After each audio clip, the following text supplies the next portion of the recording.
Good evening, everyone. We will call the July 2 City Council meeting to order. First order of business is the roll call. Nordstrom. Mason. Doyle. Sasso. Davis. Peterson. Roberts. Brown. Wright. Lorente. We have quorum. And the next order of business is the invocation, and we'll recognize Dale Barcher from the Family Heritage Alliance. Everyone, please rise. Before I pray, there is an invitation on the dais in front of you from the National Day of Prayer Leadership Task Force team. We are holding an event to which you are invited, as well as the community. It's called the Monumental Hour of Prayer on Sunday, July 8th, from 6:30 to 7:30 in the amphitheater at Mount Rushmore. Our primary purpose is to pray for our military, both former, our veterans, as well as our current military and their families. And we will hold the event rain or shine, and wouldn't it be wonderful if we were praying in the rain? Let's pray. Dear wise and heavenly Father, we stand here tonight in the shadow of our Independence Day.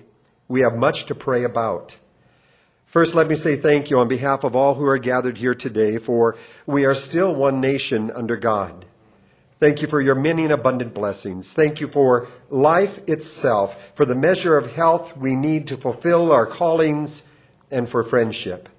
Thank you for the ability to be involved in useful work and for the honor of bearing appropriate responsibilities. Thank you for loving us. Even on those days when we are unlovable, your grace shines through. We thank you for those who fight our fires. Protect them. We pray for those families who have lost possessions, homes, and most of all, a loved one. Lord, we pray for rain. In the scripture, you have said that citizens ought to obey the governing authorities, since you have established those very authorities to promote peace and order and justice. Therefore, tonight, I pray for our mayor, for the various levels of city officials, and in particular for this assembled council. Thank you for those members of this council who have served, those who are serving, and those who begin tonight on this new journey of committed service to this council and to our city. I'm asking that you would graciously grant them wisdom to govern amid the conflicting interests and issues of our time, a sense of welfare and true needs of our people. Grant them a keen thirst for justice and righteousness, confidence in what is good and fitting, the ability to work together in harmony even when there is honest disagreement. And Lord, grant them personal peace in their lives and the joy in their task that they are about to take on. I pray for the agenda set before them today. Please give an assurance of what would please you and what would benefit those who live and work in and around our beloved city of Rapid City. It is in the beautiful name of Jesus that I pray. Amen. Flag of the United States of America, and to the republic for which it stands, one nation under God, indivisible, with liberty and justice for all.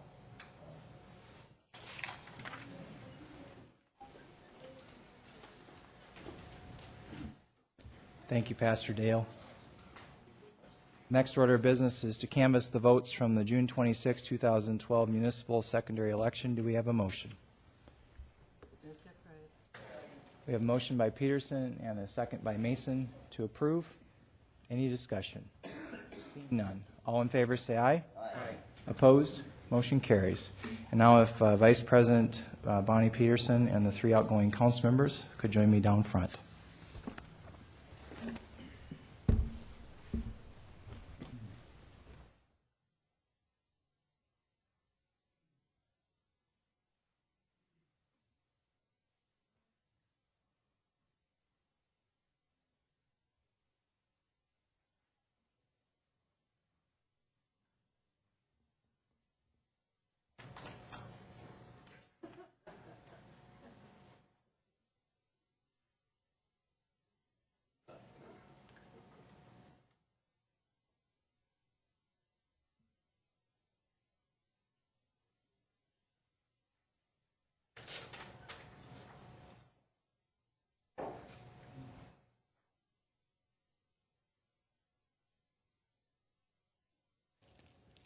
tonight we take a moment to recognize 3 outgoing city council members who have served our community well over the last 2 years. All 3 chose not to run this year, and we wish all 3 of them the best. I want to start by talking about Dave Davis, and I don't know if many people knew this, but over the last year in city government, there's been 2 Northwest Iowans that have helped run things. I'm originally from Boyden, Iowa, and Dave is from Mapleton, and as many people have realized, we're both very stubborn, but we both love this community, and I have appreciated the opportunity to work with him, and we both kept each other very sharp. And I want to thank you, Dave, not only for your service to the council, but also to the Civic Center, past, present, and future.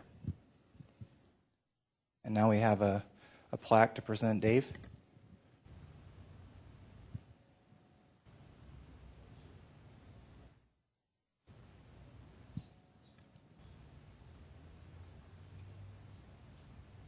Gary, we want to thank you for your many years of service to multiple boards, commissions, and committees in Rapid City, including your leadership as the chairman of the Public Works Committee.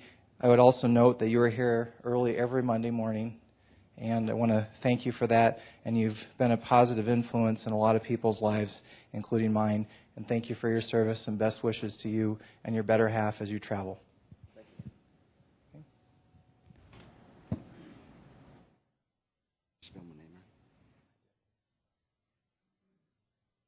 He asked me if I spelled his name right. Took a couple of times. And last but not least, we want to recognize Jordan Mason. Jordan, when I first met you, was at the censure hearing in February of 2010, and I believe that that's what got you interested in politics, and you did such an eloquent job that night that people thought that I'd planted you, but in reality that was the first time that I had met with you. And you also have a strong belief in checks and balances in city government. And I also want to make a presentation to you from me. And this was purchased not from the stationery fund, but from my personal funds from Jennifer and I. And you have a strong belief in checks and balances in city government. And there was a lot of people involved in the inception of the Compass program, but it was the seeds that you helped plant that led to the program that it is today and evolved into the program that it is today.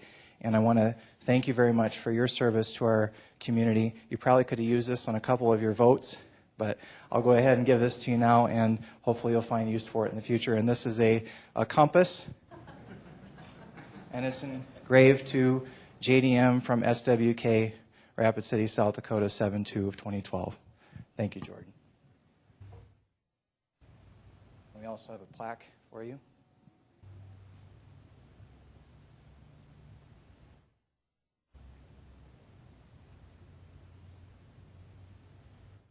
Thank you, Mayor. I remember that night well. Kind of hard to believe that 2 years ago I was at that hearing, and I suppose I was fairly interested in politics before, but that definitely sparked me to go a little bit further into it. It's been a heck of a journey, and I look forward to the new council taking over. I look forward to the success that they'll bring.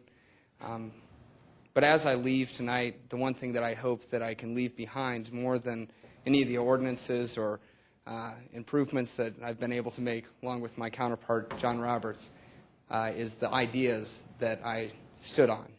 I like to stand on the shoulders of giants, and I hope that the next coming on council can stand on the ideas of fiscal conservatism and the many people that went far before me in the years before me, and those ideals hopefully will stay strong in the city.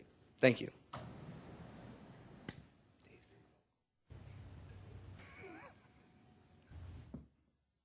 Contrary to what many people believe, simply because I've been known to speak at quite length on subjects when I'm passionate about them, when I don't have anything to say, I shut up. Thank you all for the opportunities. First of all, I'd like to thank the people of Ward 1. Thank you for giving me the opportunity to serve you, and I hope things went well these last 2 years and that. I'd like to also thank staff. The people in this town don't really understand and appreciate the hard work and the dedication that our city staff has. And I want to thank you all very much for putting up with a little short, bald-headed guy. You help guide and keep me out of trouble in that. Don't forget East St. Francis Street, though, Bill. We need to work on that. But I want to thank you all for coming here. Thank you for supporting the city and for what you do. And for the last time, call the question.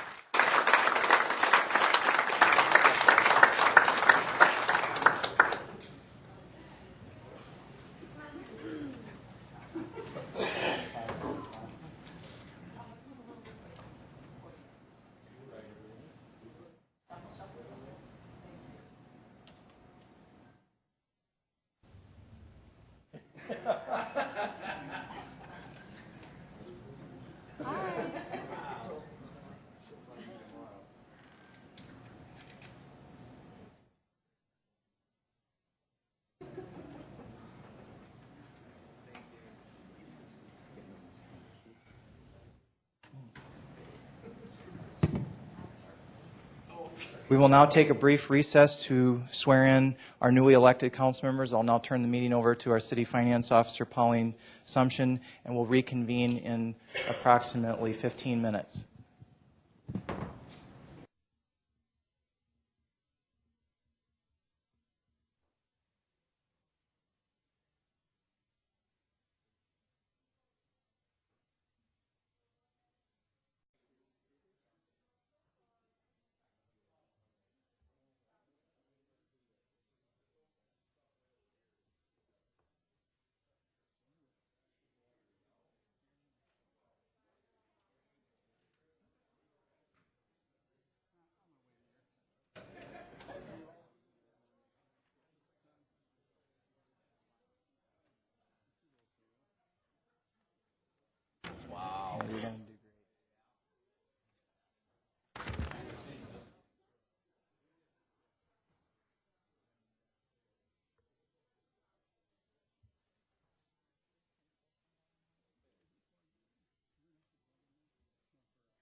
I get enough of that at home, if you don't mind.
Okay, we will now reconvene our meeting. The next order of business is the adoption of the agenda. We do have two items that I know of for sure to add. The first is, Joel, we will be having an executive session. Can you state the purpose?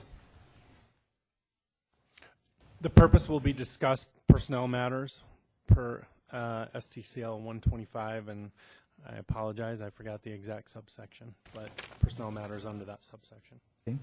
And the next order of business is Mayor's item 55 is a budget presentation, and right before that, I'd like to have a 10-minute recess to get things set up.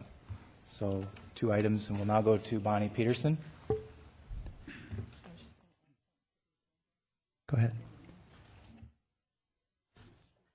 Thank you, Mayor. I would like to add to the agenda just something about the safety workers and fireworks on 4th of July.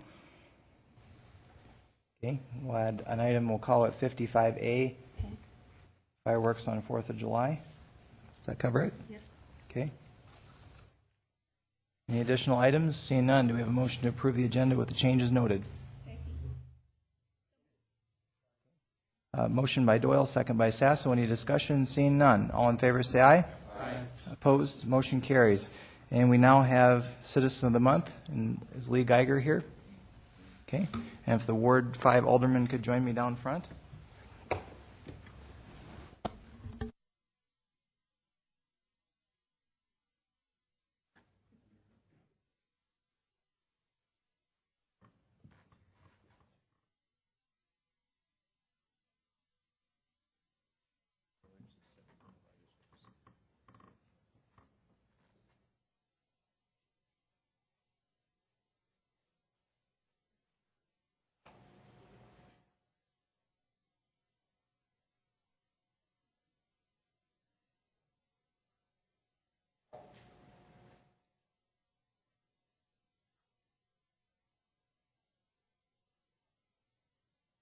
The July 2012 Citizen of the Month is an individual whose second career has been public service to the community.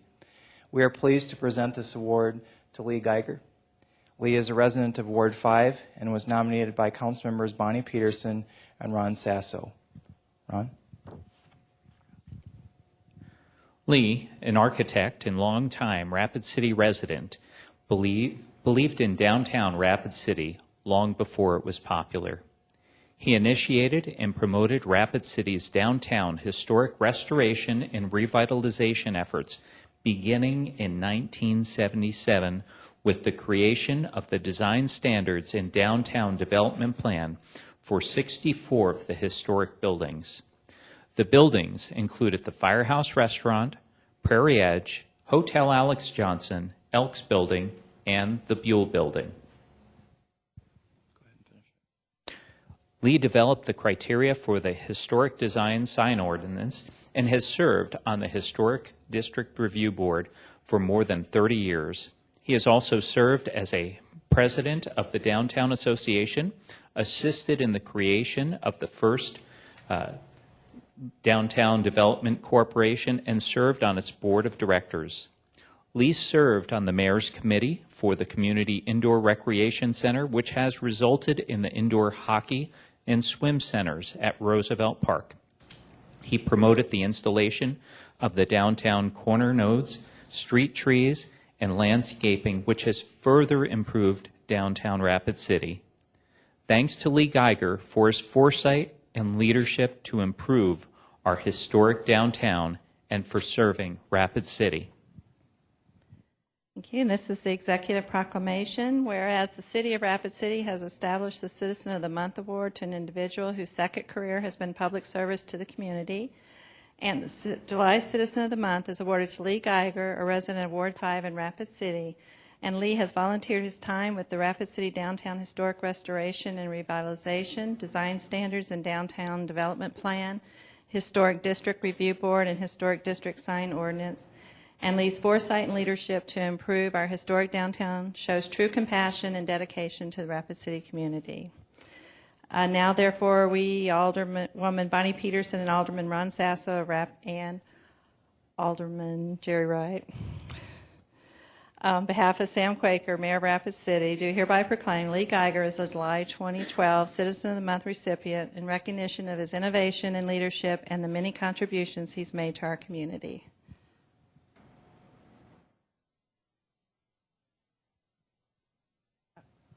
I just want to say something that Ward 3 also nominated you, Lee.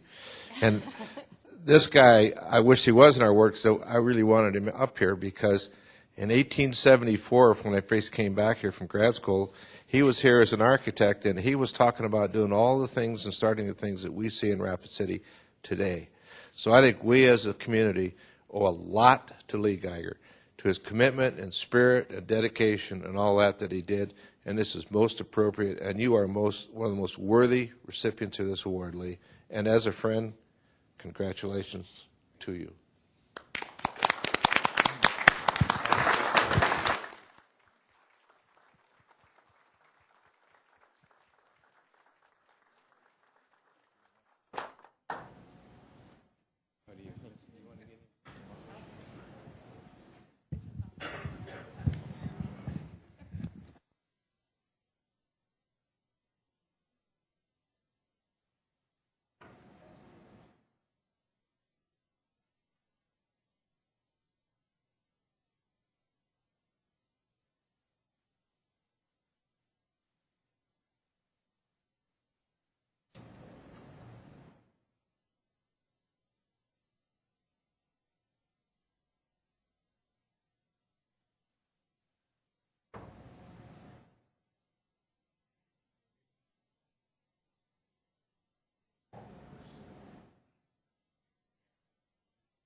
Well, first of all, thank you very much for this honor.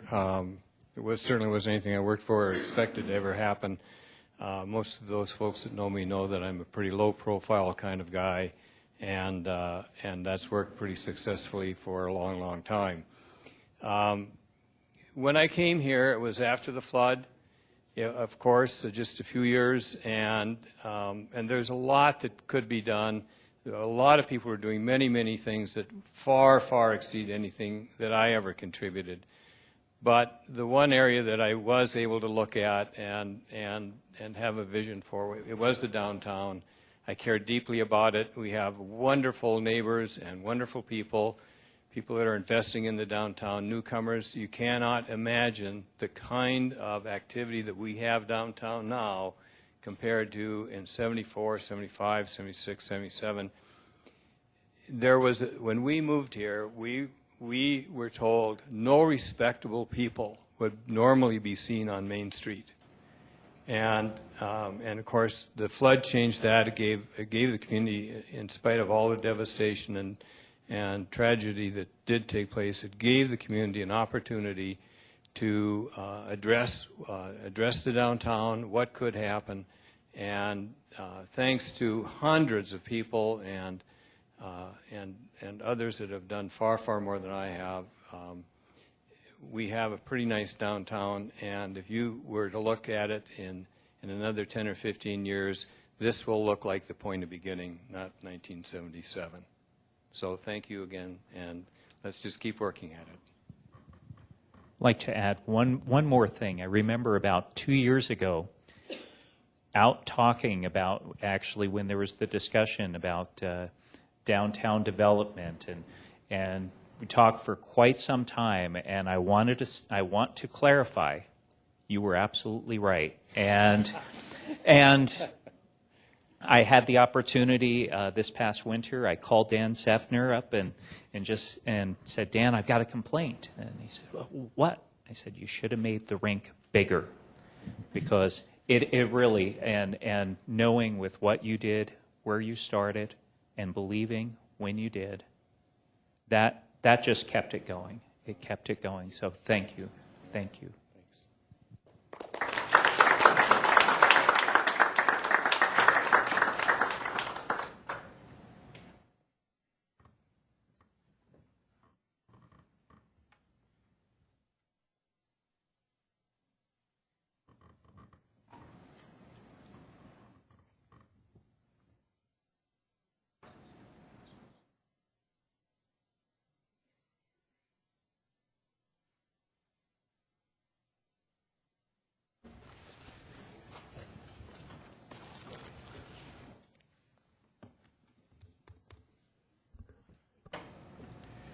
The next order of business is election of officers, council president and vice president. We will start with nominations for council president. Before we do, I just want to lay out what the process is.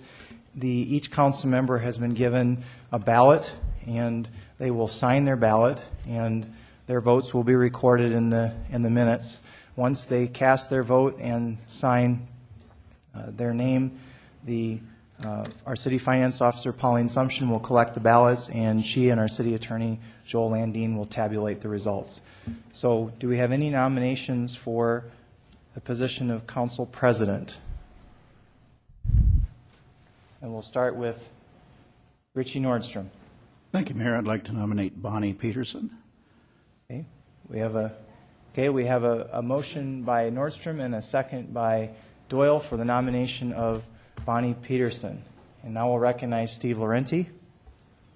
I'd like to nominate John Roberts. We have a motion by Laurenti and a second by Clayton. Are there any further nominations? Are there any further nominations? Do we have a motion for the nominations to cease? Second. Motion by Doyle, second by Roberts to cease nominations. All in favor of ceasing nominations, please say aye. Aye. Opposed, motion carries. Now the voting will begin.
I'll stop on my way back.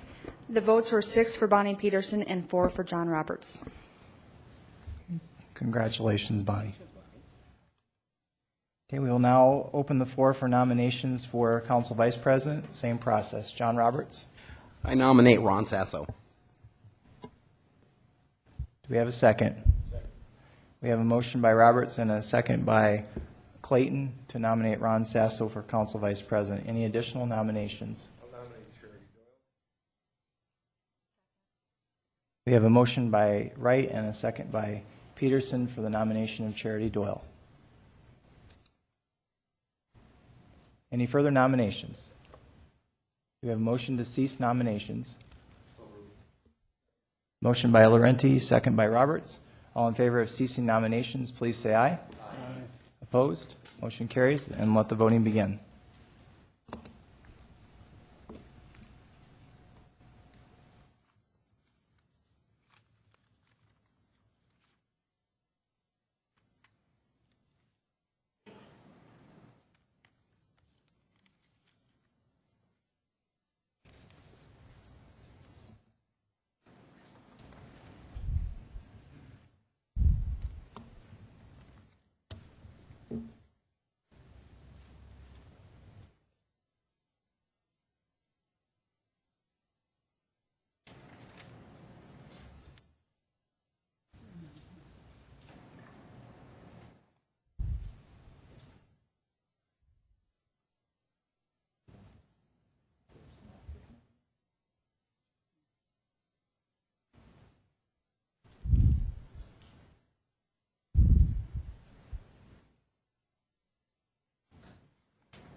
And the votes for Vice President, 4 votes for Ron Sasso, sorry, Ron, I was looking at John Roberts, and 6 for Charity Doyle.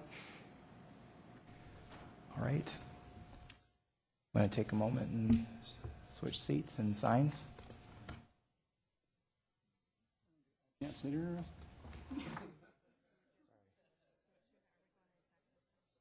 We'll just switch it. We'll just let Pauline switch it while we're in executive session. Do we have a motion to go into executive session?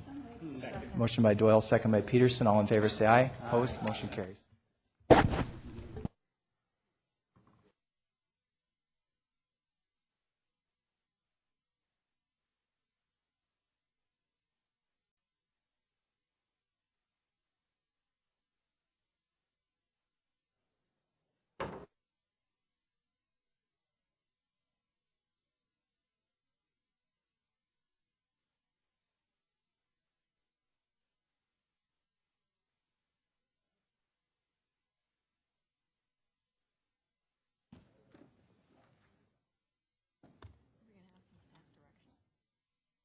just a motion to acknowledge.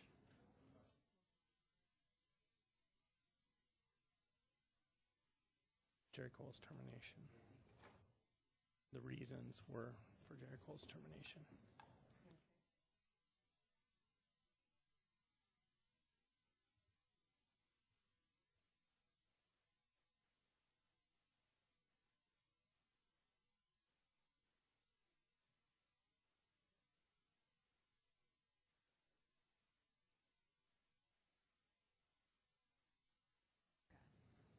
Just looking at her. Emily. Emily wants to know if she can look at the ballots. Yeah, I mean, it's going to be part of the minutes. I would say at the end of the meeting, if she wants to provide her with who voted for who.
We have a motion to come out of executive session.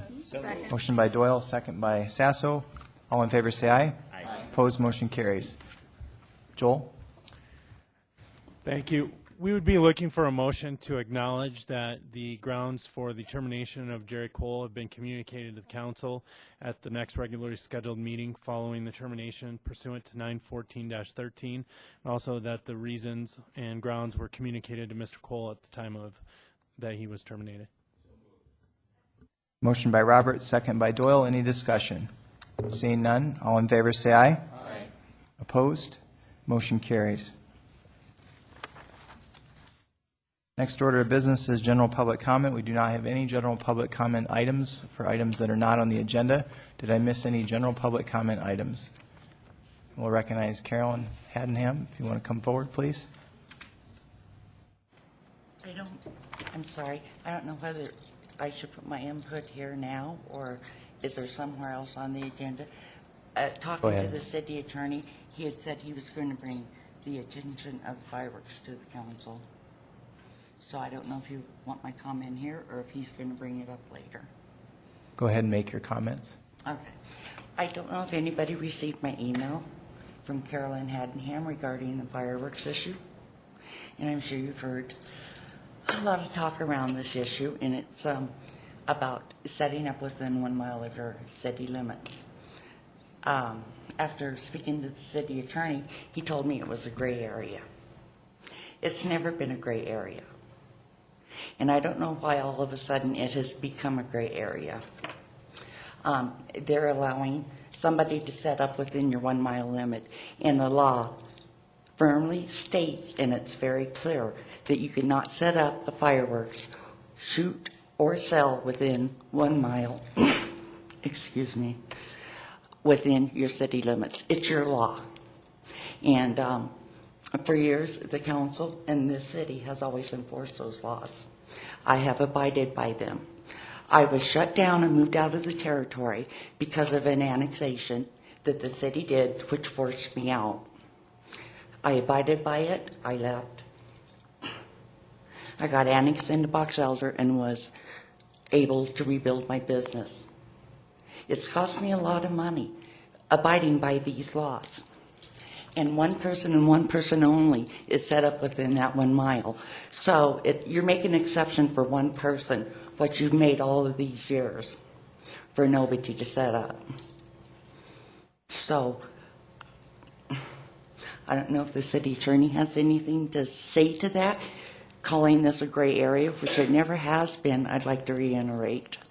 I'd like to make a suggestion if I can. Because the agenda's been adopted, it takes a unanimous vote of the council to add an item to the agenda. I would suggest that we add an item 55B and get an update from our fire chief and city attorney on this issue. If okay, we have a motion. Let's hold on, Carolyn.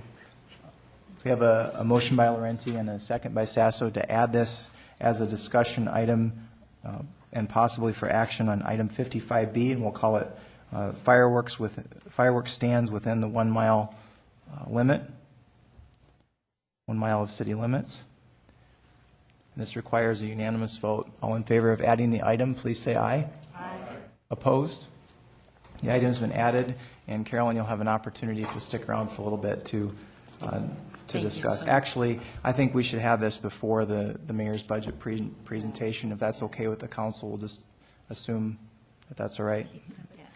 Yep. So we'll do this before the budget recess.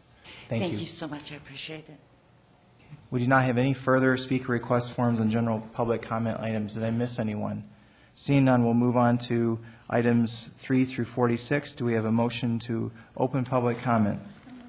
Motion by Doyle, second by Sasso. Any discussion? Seeing none, all in favor say aye. Aye. Opposed, motion carries. We do not have any speaker request forms for items 3 through 46. Did I miss anyone? Seeing none, do we have a motion to close public comment? Motion by Roberts, second by Doyle. All in favor say aye.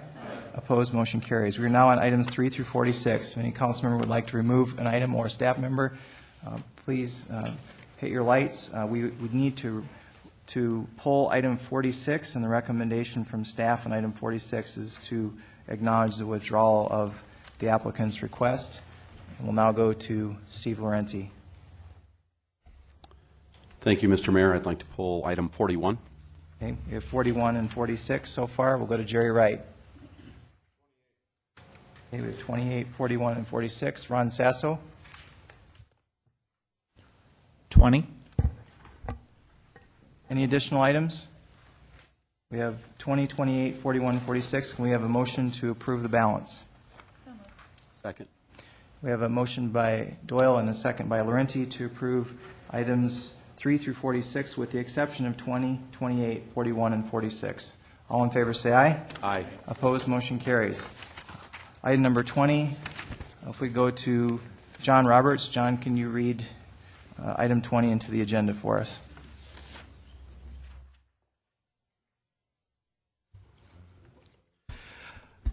Number PW 062612-19, acknowledge final report on Horseman Park Pool Replacement Feasibility Study. Okay. Do we have a motion or discussion? And I apologize, I should have recognized Jerry Wright as the Vice Chair of Public Works. That was my fault. So, but we have a motion to acknowledge. Do we have a second? Second. We have a motion by Doyle and a second by Nordstrom to acknowledge. Any discussion on this item? We do have Lon Van Dusen here and Doug Lowe who could answer questions if the council has any questions. Okay, well, Ron Sasso.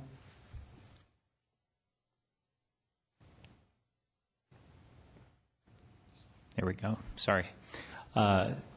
I know this is something that's going to be pretty contentious just looking at this, and I know with new council members on board, this is a big issue, a lot of money involved, and we have budgeting coming up.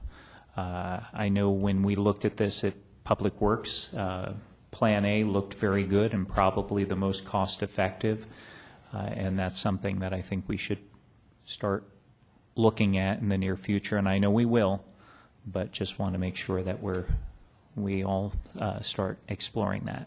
Thank you. John Roberts.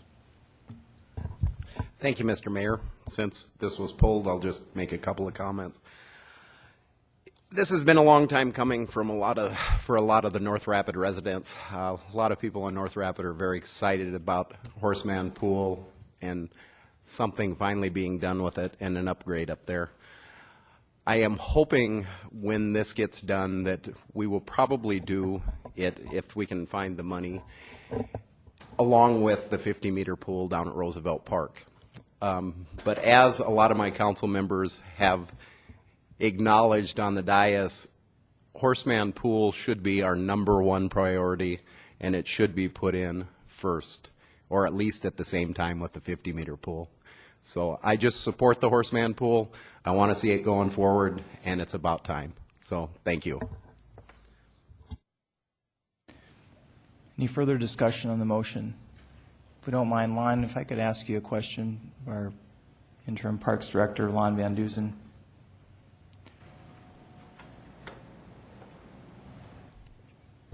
Lon Van Dusen, Parks Division Manager.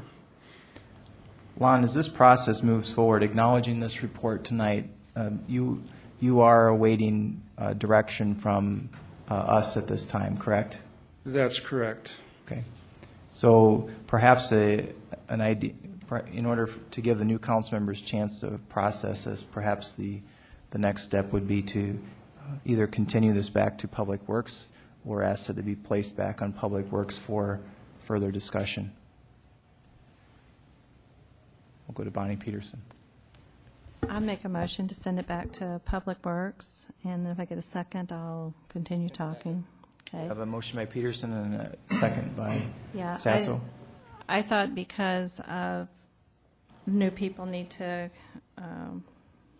learn more about this issue before this big decision is made, that we'll make sure they get a little education on it, and then if we need to have a special meeting or something, we will. But it is a very important issue, and the people of North Rapids certainly deserve to get their pool in there. So it won't get lost in the shuffle. I think we need a little bit more time for the new council.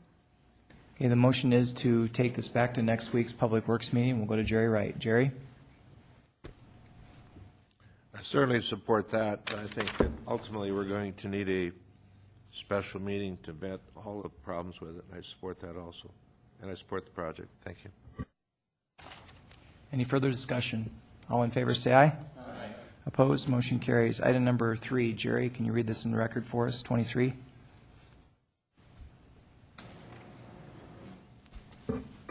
23? Mm-hmm. 23. I'm sorry. 28. 28, thank you. 28 is Public Works 062612-23, acknowledge infrastructure funding discussion, and I'd like to address that at the appropriate time. Okay, do we have a motion to acknowledge? So moved. Motion by Nordstrom, second by Laurenti. Jerry, you have the floor. Thank you. For the benefit of the new members of the council and also for the public, I know we're going to hear about the budget shortly, but I know that last year the campaign was full of promises to improve our infrastructure, to improve funding, increase funding, and my understanding of the budget to date, it doesn't really do that. So the council has upon it, I think, a task to be responsible to fund the needed improvements, maintenance, replacement that we are lacking, and we're so far behind. I've got numbers to share, but I'm not going to do it right now. I just wanted to say that we need to be prepared to work on it as a group and come up with the adequate source of funding so our Public Works and Engineering Department and so forth can get the work done that we said we would do. Thank you. Thank you, Jerry, for the comments. And I'd like to go to our Public Works Director, Terry Waltersdorf. Terry, could you briefly fill in the council on the discussion in the .16 committee and your idea regarding a bond?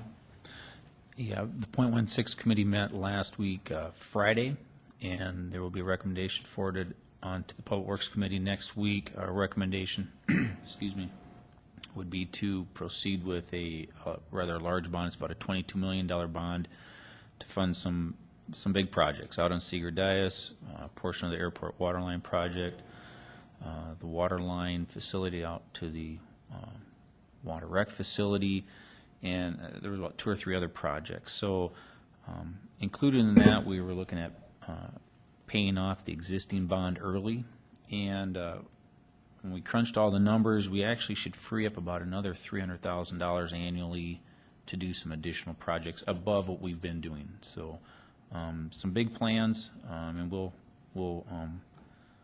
go through them a little more here next week. Thank you, Terry, and we'll go back to Jerry Wright.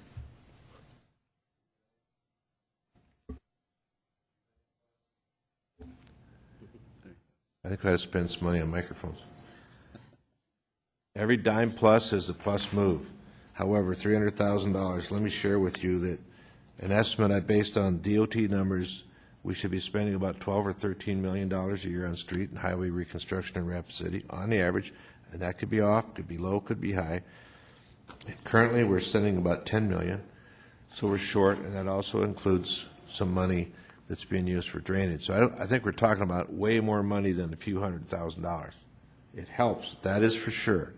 But I think we're talking about adding $1 million or $2 million initially to get us back closer to being on track. So this is not lightweight discussions I'm talking about. We're talking about some heavy pushing. Thank you.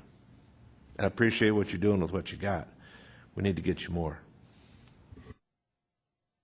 We'll go to Ron Sasso.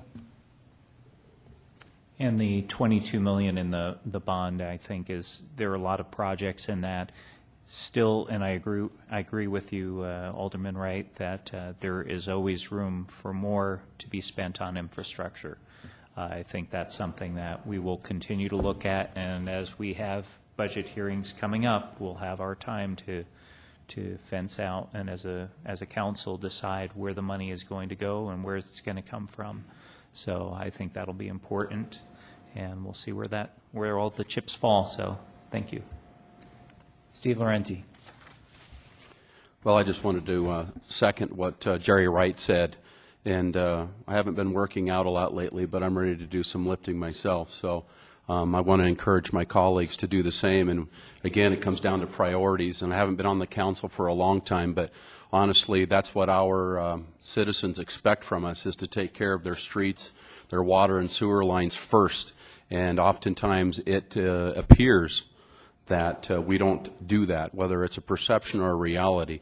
The fact of the matter is, if the perception exists, it's a reality to too many citizens that I talk to in Ward 2. And I will do everything that I can to earmark more funds from our budget to go towards infrastructure. So thank you, Jerry, for your words. Thank you, Mr. Mayor. There is a motion on the floor to acknowledge. Any further discussion? All in favor say aye. Aye. Opposed, motion carries. Item number 41. We'll go to Charity Doyle. You did. Yep. Acknowledge raffle request from South Dakota Young Hunting Adventures. Do we have a motion? We have a motion by Nordstrom and a second by Peterson to acknowledge. We'll go to Steve Laurenti. I just want to take the moment to speak briefly about this. Obviously, this is a great project, if you will. This group of people and these volunteers and what they do for children's lives, and some of the experiences that these kids would not have the chance with South Dakota Youth Hunting Adventures that they provide for these kids, and the difference that it makes for a lot of these children. And I just wanted to throw 120% support to the South Dakota Youth Hunting Adventures and wish them great success. Thank you. Motion is to acknowledge. Any further discussion? All in favor say aye. Aye. Opposed, motion carries. Item number 46. And Jerry, can you read this in the record for us?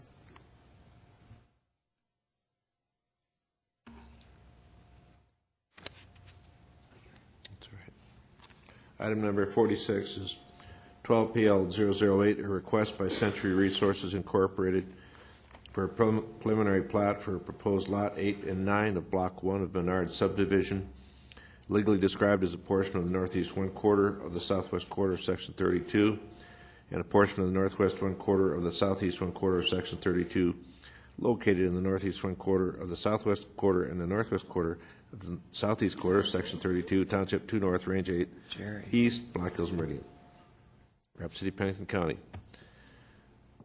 Located on the south side of East Anamosa Street, south of the intersection East Anamosa Street and North Creek Drive. I can auction too, thank you. All right. Do we have a motion to acknowledge the applicant's withdrawal of the request? All right.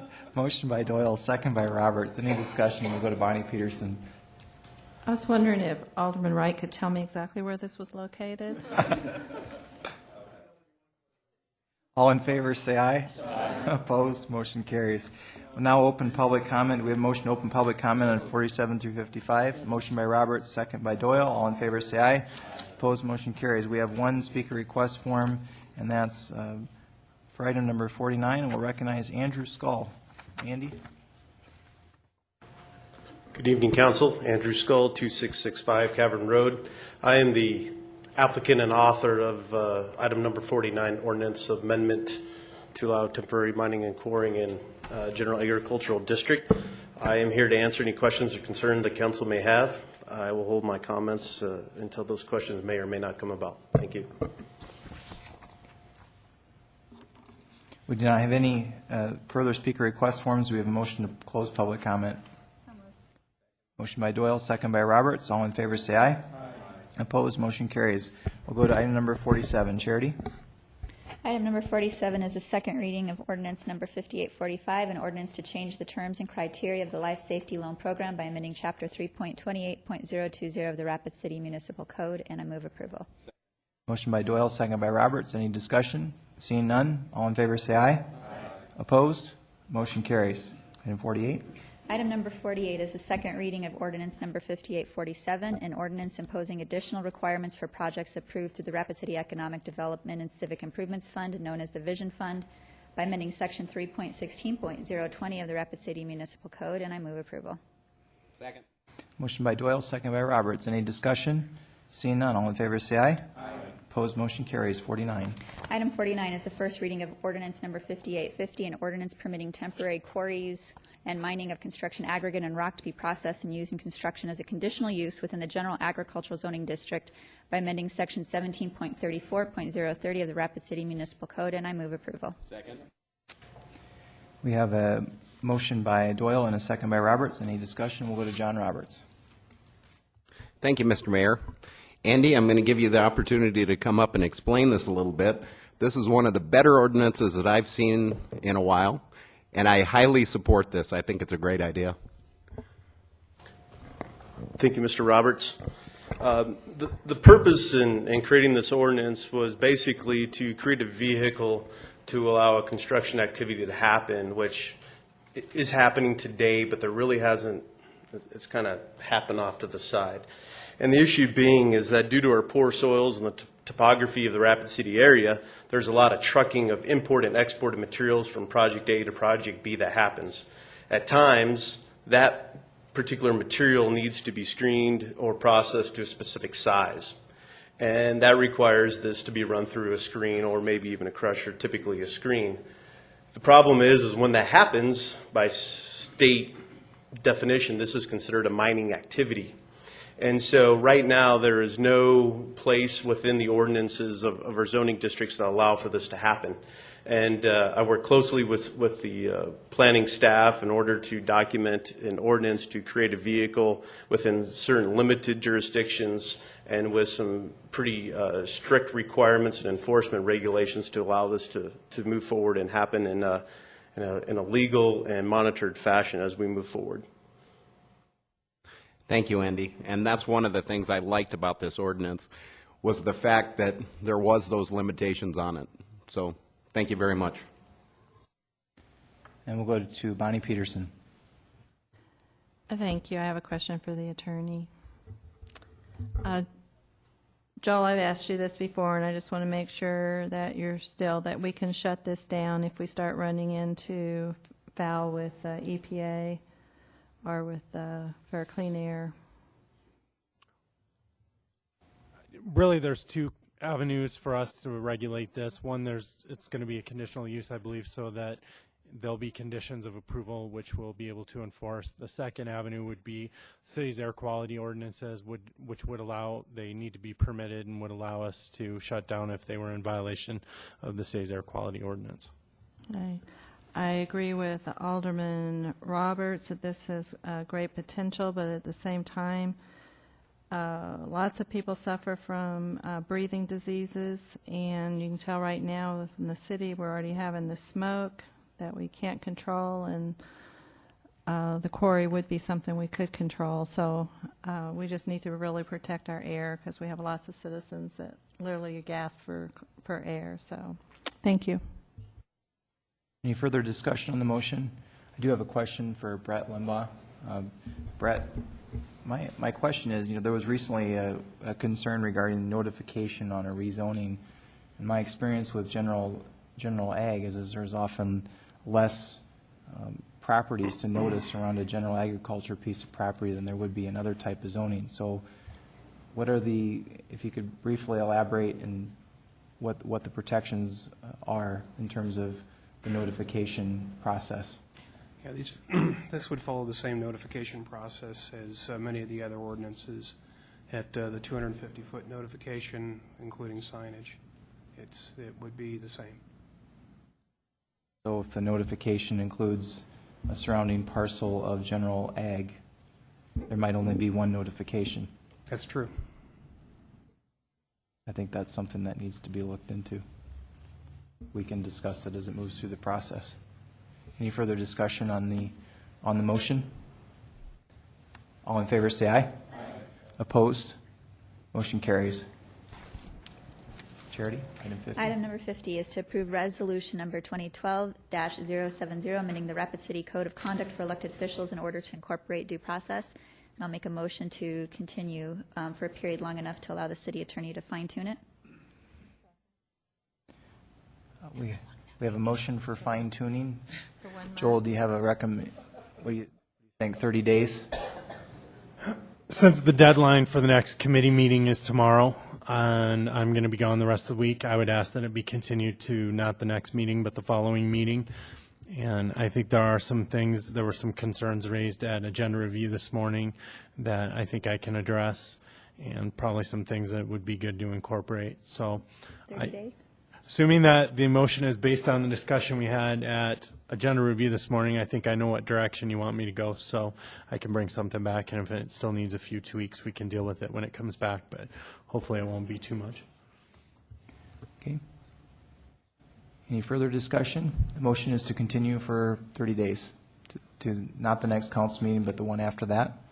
We just want to take it to legal and finance rather than have it come back directly to the council. Yes, I would ask that it just go to not the next, but the following legal and finance committee meeting. Okay. Do we have a motion? So moved. Motion by Nordstrom, second by Roberts.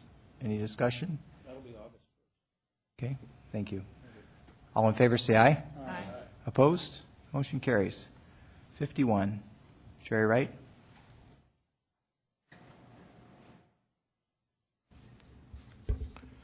PW 06121203, to confirm appointments to the Code Enforcement Board of Appeals. We have a motion by Nordstrom and a second by Roberts to confirm. We'll go to Charity Doyle. Thank you, Mr. Mayor. I just wanted to say that this is significantly better. I'd like to make a friendly amendment that with the stipulation that as one of those Ward 5 seats opens up, we make every effort to fill it with a qualified individual from Ward 4. It's the only seat that's not. We These have are the all of the alternates. wards represented now. Oh, okay, Yeah, I see. as voting. Mm-hmm. But it's better. I mean, obviously, one of those is kind of two words, if you know what I mean. But it is significantly better, and I thank you for taking the extra time on that one. We have a motion. Do we have a second? Motion by Doyle, second by Laurenti. Any further discussion on the motion? All in favor say aye. Aye. Opposed? Motion carries. Item 52. Jerry? PW 062612-22 is to confirm appointments to the Planning Commission. I yield the floor. Bonnie Peterson. I'd make a motion to approve Dennis Pope, Patrick Fink, Kay Rippentrop, and Heather Knox for the Planning Commission. We have a motion by Peterson and a second by Doyle to approve 4 of the appointments. Any further discussion on the motion? All in favor say aye. Aye. Opposed? No. Okay, motion carries with 1 no. We do have 1 appointment outstanding. So do we have a motion on the remaining appointment? We We have a motion on the remaining appointment. Richie. Thank you, Mayor. I'll move that we reconsider applications or have new applications come forward for replacement of that final position. Okay, we have a motion to reopen applications. We have a motion to reopen applications. Do we have a second? Second. We have a motion by Nordstrom and a second by Doyle. Any discussion on this? I'm not really sure what to say. I guess I would like to make a few comments that I think that an up or down vote is fair to ask for, and this is the individual that I believe will well represent this ward. I think he's done a fine job on the committee regarding the budgeting, and I would encourage you to give him a chance, and I believe that he deserves an up or down vote. And so this is my nominee for this position, and if the council chooses to vote down the nomination, I then would proceed with reviewing the applications. And we'll go to Bonnie Peterson. Mayor, I do believe we have, by our actions, we have already taken the step that we feel is best for this situation. We've confirmed the others and not that one. So I don't think we need to continue further discussion on it. We'll go to Steve Laurenti, and then we'll come back to you, Richie. I'd like to offer a substitute motion to, what's that? To consider the fifth member. Could just offer a motion to approve. We approve 4 of the 5 nominations, so the fifth one. I'd like to make that motion then to approve the fifth member. Okay. Motion by Laurenti, second by Roberts to approve the 5th nomination. Mr. Rose? And Steve, you still have the floor. Okay. Richie?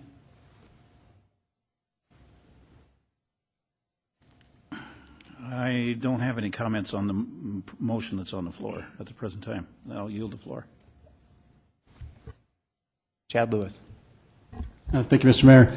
I'm just sitting up here and I'm thinking I don't have the time to properly vet every candidate that comes across the dais for every commission out there, every committee we have. I think I rely heavily on the mayor's office for that, hopefully. And can I just ask you a question, Mr. Mayor? And you feel comfortable with this? This is you vetted and will do a great job?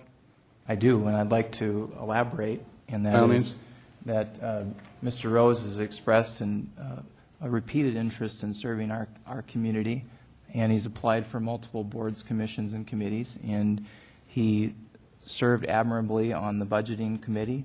He asked good questions, and received good feedback on his performance from other committee members, and I believe he would make a fine planning commissioner. Okay.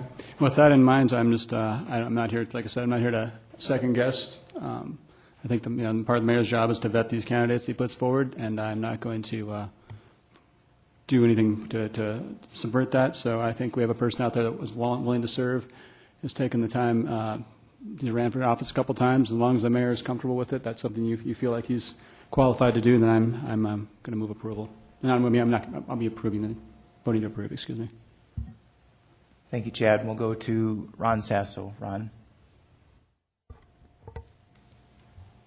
Looking at this, one of the things that, and I understand when we look at his experience in city government, it's not at the same level as a lot of people.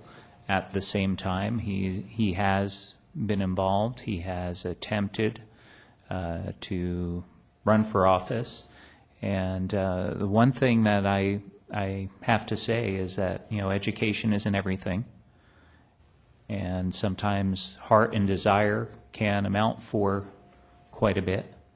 And I think it's the more I sit here and think about it, the more I think it's worth giving him the opportunity. So, thank you. We'll go to Charity. Thank you, Mr. Mayor. While I obviously have made comments in the past about qualifications and experience, I think it's very important, and I even made mention of the fact that in other municipalities that I've worked with, staff will interview the applicants to make sure that we have the best, most experienced, qualified candidates that we can find. I don't begrudge anyone for wanting to learn. Perhaps a more appropriate place would be as an alternate member while that learning process is happening. But my reason for being against this appointment is much simpler than what the discussion is, the direction that the discussion is taking. And it's based on a conversation I had with Mr. Rose at the last council meeting, wherein he told me that he was most likely moving back to Ward 2 within a couple of months. So I think it's something that we may need to reconsider.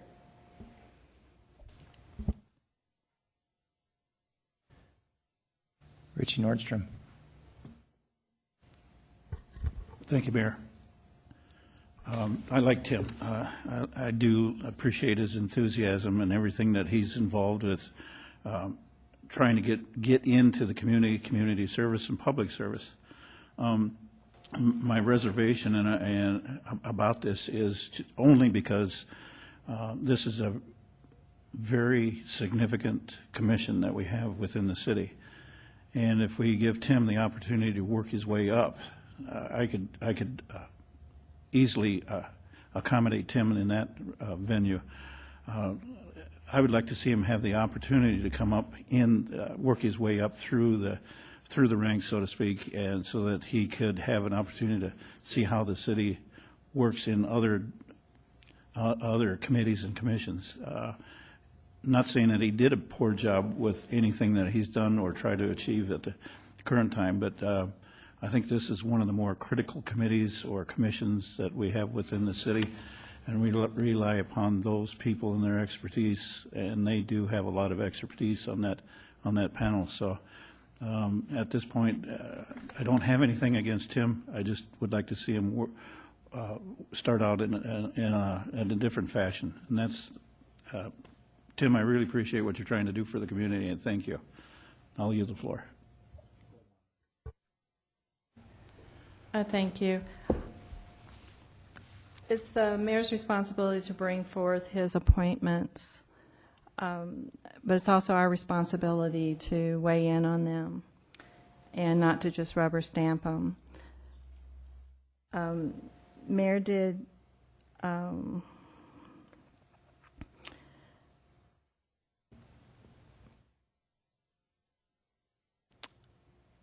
Did you, was this candidate recommended by Growth and Development, Community Growth, whatever? I can't remember what her name is. He applied for the position. I reviewed the applications, and I felt based on my own experience as a planning commissioner, city councilman, and as mayor that he would make a fine planning commissioner.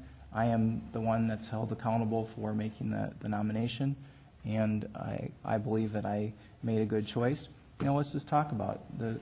The fact is that Tim might not be the best public speaker, but I would like to say that when I was in high school, I hated public speaking so much that I did not take speech until the second semester of my senior year, and I hated public speaking. I was very self-conscious about the way that I walked. I would be at the very front of the room, so I don't have to walk like 3 inches to speak, and then I would stammer my way through it and sit down.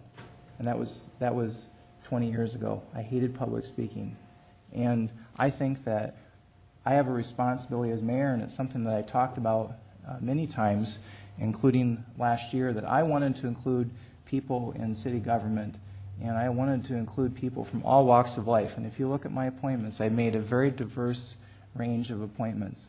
And we have someone here who loves this community, who wants to serve this community, who has entered his name into the hat multiple times, or thrown his hat in the ring multiple times to want to serve our community. And I tested him. I tested Tim by putting him on the budget committee. And I think he did a good job. And it's for that reason that I believe he is worthy of a full 3-year appointment on the City Planning Commission, and I would ask for your up or down vote, and I hope it's up. Thank you. Okay, so this was not recommended then to you. You chose it yourself. I chose it myself. Okay. One of my concerns is that this body, the city council, relies very heavily on the planning commission. And on their vote, because we don't have time. That's when we don't have time, and that is to go and revet every issue that comes before the planning commission. So this is our opportunity, and I regret that this has turned into such a public event. I don't think Mr. Rose deserves that, but I will still stand by my thing and will not be voting for him, and I think as an alternate would be much better so that we could get some training. And Mr. Rose has served us, and he's done a good job on the committees he's been on. I just don't think he's ready for the Planning Commission at this time. Thank you. We'll go to John Roberts. Call the question. Are there any objections to calling the question? Are there any objections? We do have an objection. Do we have a second to the motion to call the question? We have a second by Laurenti to call the question. All we're doing is voting whether to end or to end debate or not. A yes vote is to end debate. A no vote is to continue debate. All in favor? Aye. All in favor of ending the debate, please say aye. Aye. Opposed? No. Okay. Debate has been ended. We're now going to proceed to the motion on the floor, which is to approve the appointment of Tim Rose to the Planning Commission. All in favor, please say aye. Aye. Opposed? No. Roll call, please. Nordstrom. Scott. Doyle. Sasso. Lewis. Peterson. Roberts. Clayton. Wright. No. Laurenti. You have a tie vote. Chair votes aye. Congratulations, Tim. Next order of business is the bids. The first item before you is the bid for Canyon Lake Dam Reconstruction Vision 2012 Phase 4 project. We received 2 bids on this project. What is budgeted is $3.6 million. And as you can see, the bids came in substantially higher than that. So the recommendation is to reject all bids and authorize staff to re-advertise. Motion by Doyle, second by Nordstrom. Any discussion? Jerry? We're going to re-advertise. What's the strategy to get the cost down or the more money, or what are we going to do? I believe Mr. Wolterstorff will be consulting with the consultant on that, unless he already has. Thank you for the question. Actually, we will be visiting with our consultant and also probably with getting some input from the low bidder on this one, just to take a look at the construction schedule that we had. To be honest with you, it was kind of a bare bones project. We really didn't have any bells and whistles in it. So it's going to be tough to reformulate the plan and get the bid prices down, but we'll be meeting with our consultant. It's highly doubtful that we will get this bid early enough to still be constructed this fall. We really had a pretty tight window to meet here, so hopefully we'll have some better plans here in the next week. Jerry? Kind of a preparatory statement, then I would assume that if we're going to do this project, we better be looking for some more money. Is that correct? My hope is that we don't have to look for more money. I was just in front of the Vision Fund about a month ago asking and begging for money, which you guys thankfully did provide for us. Our first plan here is to try to get the prices down. Okay. Further discussion on the motion? Bonnie Peterson. Terry, I hope when we're having our budget discussions that you remind us of this issue so that we can keep that in mind when we're looking at the money for budget. My only comment there would be this is a Vision Fund project, so if we do need additional funds, we'll be coming back through the Vision Committee. But we might need to find extra money from some other fund. I don't know if, are we required to have it all funded through Vision? No. No, you are not. Okay. Just so that we have that on our wish list. Thank you. Any further discussion on the motion? All in favor say aye. Aye. Opposed? Motion carries. Item 54. Item 54 is for the pavement rehabilitation project at Falcon Drive in Lawrence Court. We received 3 bids on this project. Recommendation is to award the bid to J&J Asphalt Company in the amount of $214,226.50. Motion by Roberts, second by Doyle. Any discussion? Seeing none, all in favor say aye. Aye. Opposed, motion carries. We'll now go to item 55B, which is regarding the fireworks stands within 1 mile of city limits. And I'd like to turn the floor over to City Attorney Joel Landine. Thank you, Mayor. Last week, we received several complaints about a fireworks stand that was placed at the Black Hills Speedway property. This property is actually located in the county. It's not within the city limits. The city does have a prohibition against selling fireworks within the city. What's causing the confusion is that the ordinance also specifically states that no fireworks will be sold within the city or within 1 mile from the city. What a lot of people don't realize is that pursuant to state law, ordinances we adopt pursuant to the police power are all enforceable within 1 mile of the city limits. Now, just because they're enforceable doesn't mean we go out into the county and enforce our laws. Generally, I think that's meant for a situation where somebody is located right across from the city limits and they're doing something which is actually causing harm within the city. It gives law enforcement the ability to go and exercise jurisdiction and prevent that. So you couldn't have a nuisance essentially right across the street from the city. However, it's something that I will say that in my 8 years here we've used rather sparingly. One of the situations where we have used it, and it was something that the council signed off on, was with the septic ordinance. We felt that was an important public health safety law, and so it was specifically understood that we would be enforcing the septic ordinance up to 1 mile. Now that the county is in the process of adopting their own septic ordinance, we've made clear that once that's in place, we will cease to enforce our ordinance within the 1 mile jurisdiction. While statutorily we have the ability to do that, it obviously poses some problems. One, that we are not the county, and the county allows certain things. And while we haven't ever had a direct confrontation, I will say some of these fireworks stands, including the one at the racetrack, have received permits and approvals from Pennington County. So it's in the county, it was authorized by the county, and I have some concerns about going out in the county and enforcing the city ordinance against it.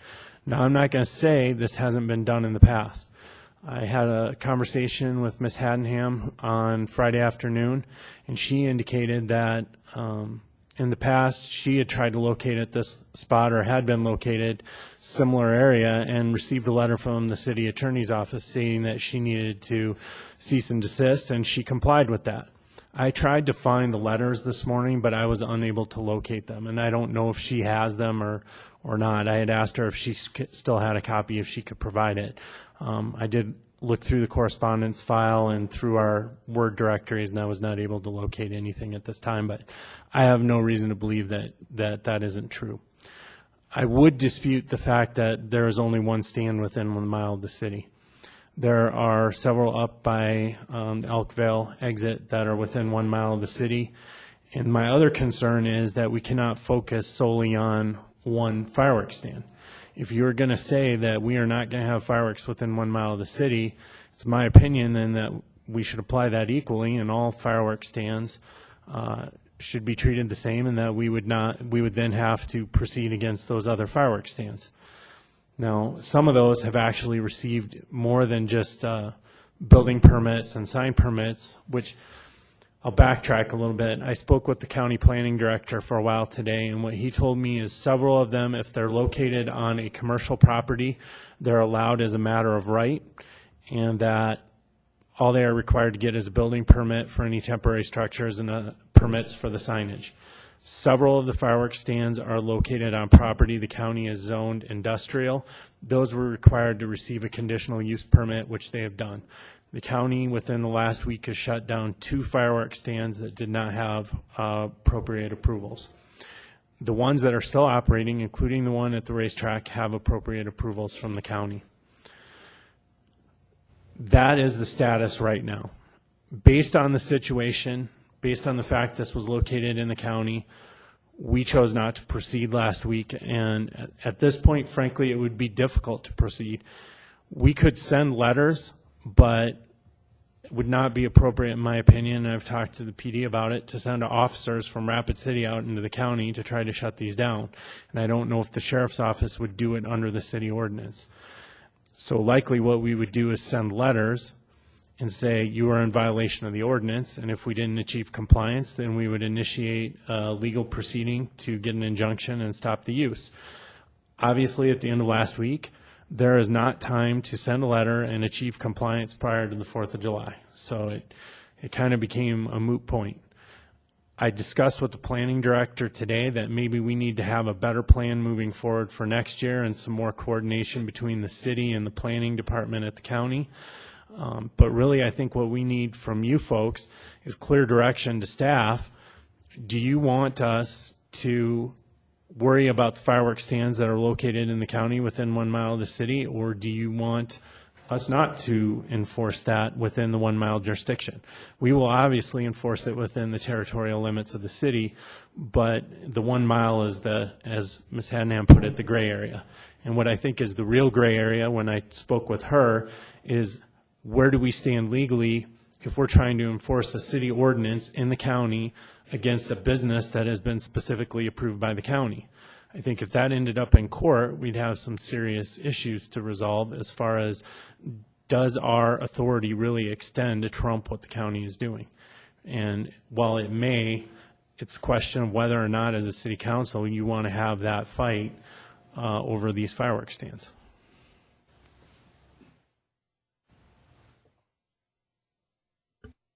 We'll go to Ron Sasso. I think given with what you're sharing, really, we're limited as to what we can do. I think one of the things as a council and as a city, you mentioned it, Joel, looking forward, looking at trying to work with the county and whether or not the county would agree to say within, to not allow anything within Rapid City, 1 mile of Rapid City. I don't know if they would do that for next year.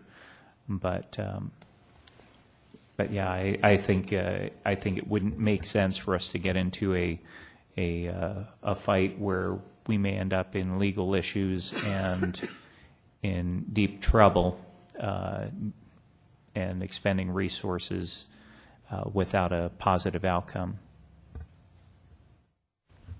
Any further discussion or a motion? We'll go to Bonnie. I have a question for the attorney, or maybe comments. So you're saying basically our law says that we can go and operate outside or the 1 mile limit, so that, except that if we want to enforce it, we have to really be prepared to go to battle to enforce it. Is that basically what you're saying? I mean, it says on the books we can go out 1 mile. Correct. I mean, all our ordinances are really enforceable up to 1 mile outside the city limits. But again, the city police department isn't patrolling out in the county handing out speeding tickets. It gives us some flexibility generally if there's something going on right across the street to try to take action against it. But again, on the 4th of July, if there's people lighting off fireworks in Rapid Valley, not immediately adjacent to the city, the police department isn't going to be out there probably writing them citations. So basically, this lady that spoke that hadn't moved her business before to try to comply with those laws, she just kind of got stuck at a time where an attorney or someone or the council was willing to enforce it. Correct. I imagine that wasn't something that was initiated spontaneously from our office, that came from higher up. And if you direct us to go out and enforce this, we will go out and enforce it. But based on the situation, I would prefer to have specific direction from the mayor and the council that this is what you want us to do and expend resources on this. Well, I agree with you. Probably the timing of this at this point is a moot point, but this is also another example of how government frustrates people, because it's like some people have to obey the law, and other people don't have to, and that gets frustrating for people. So I can't make a motion right now, but I would hope that one of my colleagues would make a motion that we try to get our staff to work more closely with the county to try to keep people next year from that 1 mile range as much as we can, to have a cooperative agreement instead of having to go through a lawsuit. Thank you. We'll go to Steve Laurenti. That is exactly what I wanted to speak about. Thank you, Mayor. Is to possibly let's direct staff to have an agreement prepared with the county for next year. I agree with the attorney. We can't do anything for this year, but going forward, if we have a working agreement with the county, that they would possibly take into account the city's opinion, or the city council's opinion about any fireworks stands that are wanting to approve within a mile of the city, that they would defer at least until they could get an opinion from the city council, and then make up their own minds after that. Obviously, they don't have to follow our opinion, but it could be one additional piece of evidence that they could use in their decision. So, thank you.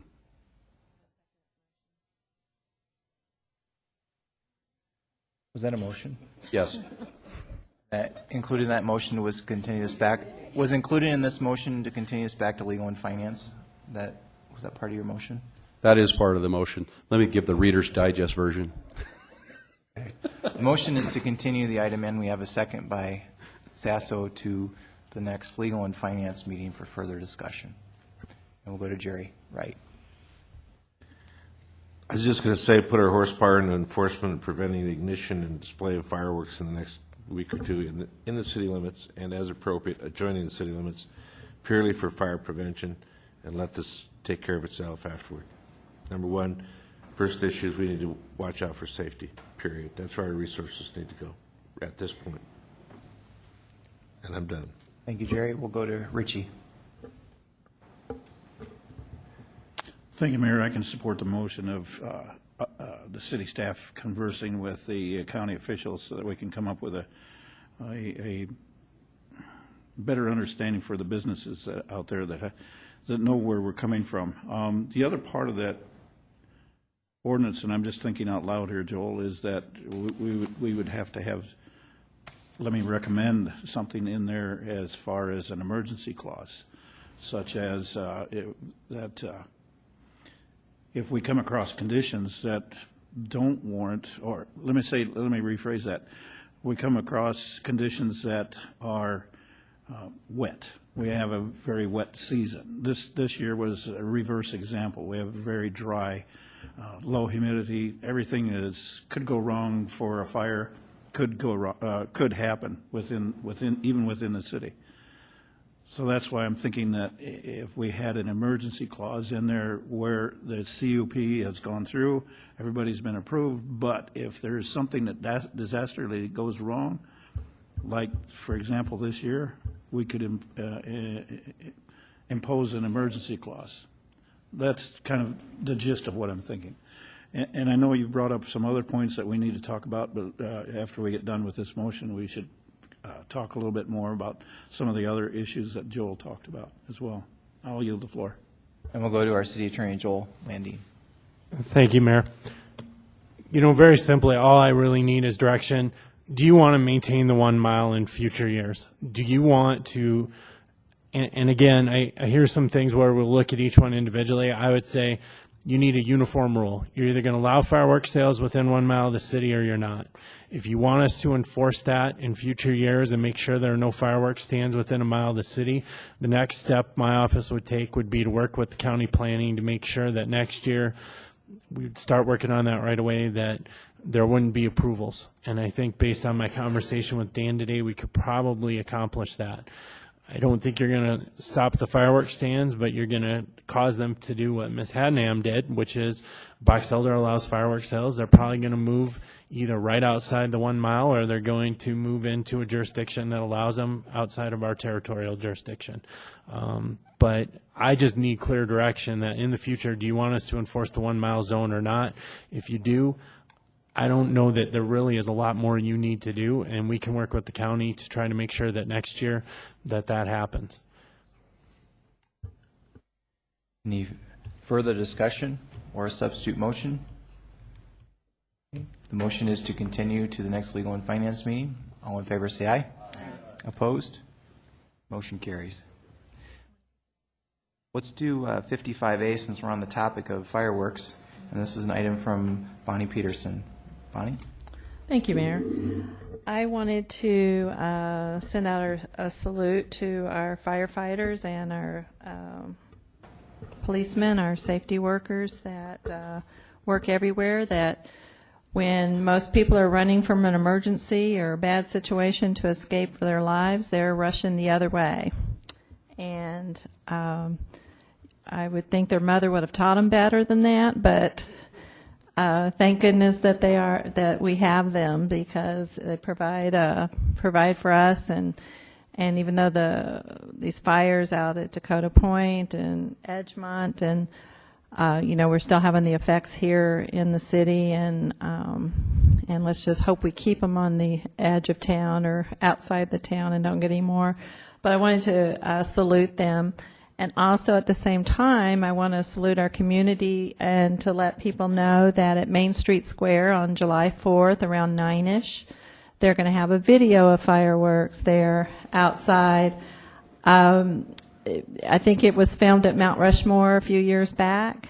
And so it should be a great presentation, and hopefully people will still gather up their kids and lawn chairs and show up at Main Street Square. And I think that's a creative use of our community coming together and making the best of a bad situation, because you can still ooh and ah on the video too. So I wanted to make that announcement. Thank you. We have a motion by Doyle to acknowledge and a second by Roberts. We'll go to Jerry, right? There's also a Air Force Band concert at 7 p.m. same night. I'd like to put a plug in for that. At Main Street Square. Thank you, Jerry. Yes, it'll be right after. I think it's supposed to finish around 9, and so the fireworks will start after that. And we'll go to Ron Sasso. Ron? And just something that I shot you an email on this morning that we may want to, just for future years, take a look at as a backup plan, maybe a laser light show, knowing that there are a lot of years that we're facing this, that we can't set off fireworks, and looking at alternatives where we can still have people coming to Rapid City and enjoying a show. So thank you. We do have a motion to acknowledge, and thank you, Ron, for the idea, and everyone else for the discussion. All in favor say aye. Aye. Opposed? Motion carries. We'll now take a brief recess. We'll come back at 20:09, and I'll start the budget presentation.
Okay,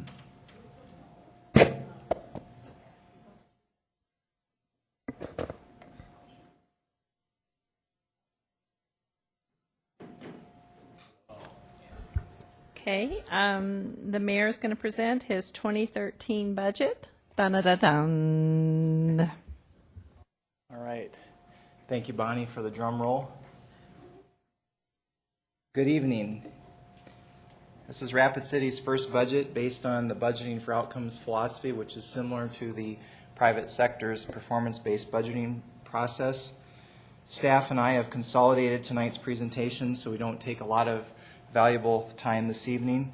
The PowerPoint from tonight and also the budget book will both be posted tomorrow morning online. There will be PDFs and a link sent out to you at that time. The budget itself has also been significantly consolidated over past years. Exhibit A is the 2011 budget. Pauline says this is approximately 800 pages long. And this is the budget, approximately 81 pages long. And we believe that this contains a lot more information, or this does contain a lot more information than this does in terms of providing you the information with, that you need to make quality and informed decisions.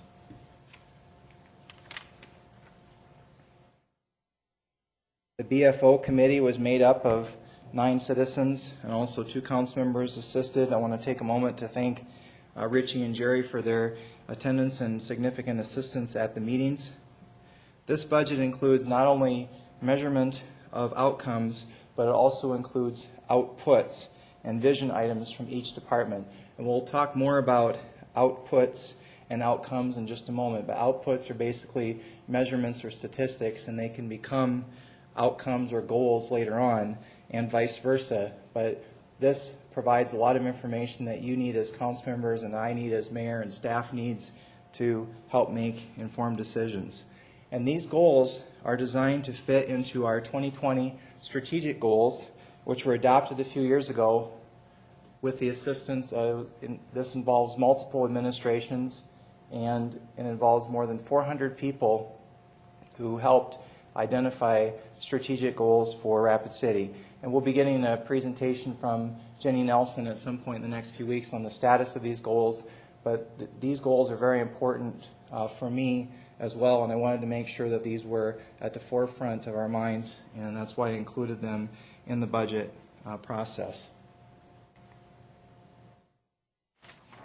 Population of Rapid City. We are a growing, vibrant community. We have an estimated 1.37% growth in the last year. This is based on Brett Limbaugh's estimates in community planning. And the north, south, and southwest sectors are seeing the greatest growth, as evidenced by the recent round of redistricting that just occurred.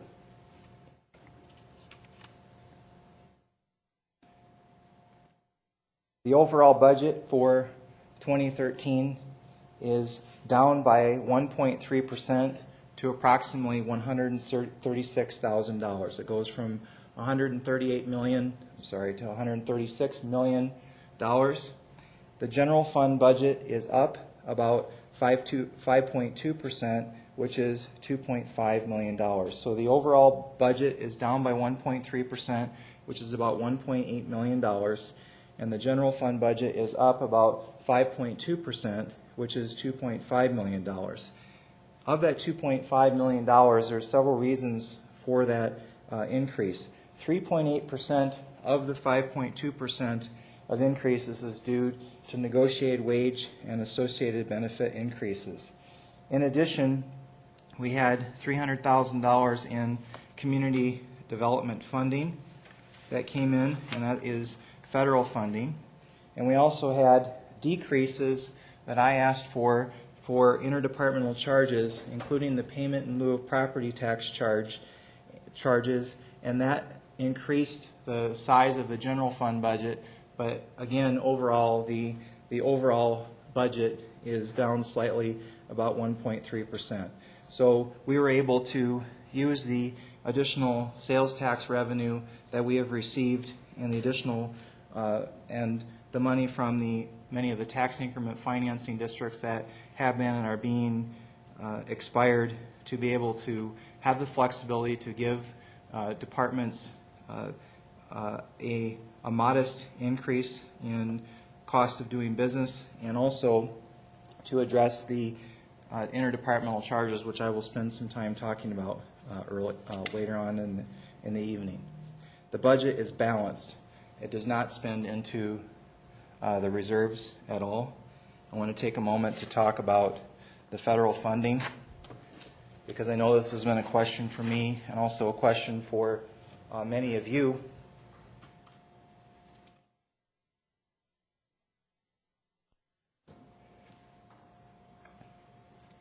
Pauline is going to be bringing an update at one of the next legal and finance meetings regarding this, but the most significant federal funding that we have for 2013 is right here. That's for our airport. We have approximately $8.9 million in federal funding to the city budget, and that is $8.9 million out of the overall $136 million budget. So while there has been concern about what the impact would be if we lost some or all of our federal funding, it certainly would be an issue for us, but we would not be going to a well-known place in a handbasket. We would be able to handle that loss, but it would take significant restructuring and adjustment in order to do that. So I wanted to just lay that out for you so you could see what the impact is of the federal funding. Public Works is Rapid Transit is the other major recipient of federal funding. And again, this will be coming to you next week, I believe, at Legal and Finance, correct? Okay.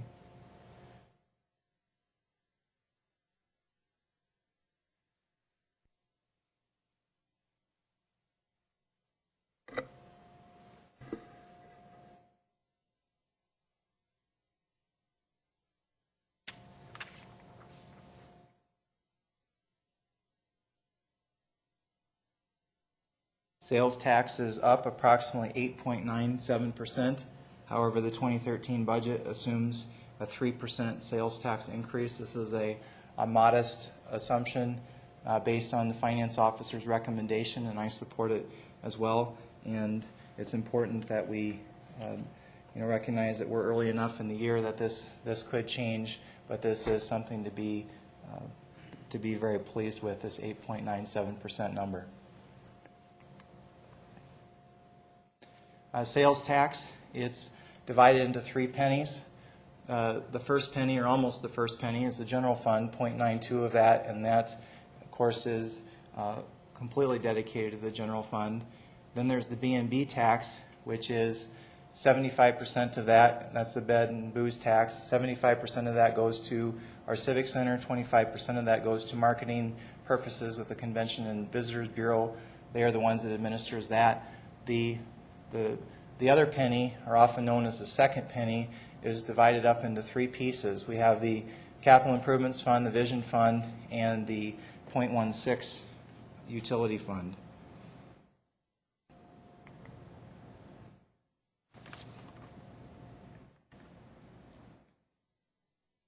Regarding the revenue in the general fund, again, you can see that that sales tax is a significant portion of that, and it is the lifeblood of city government.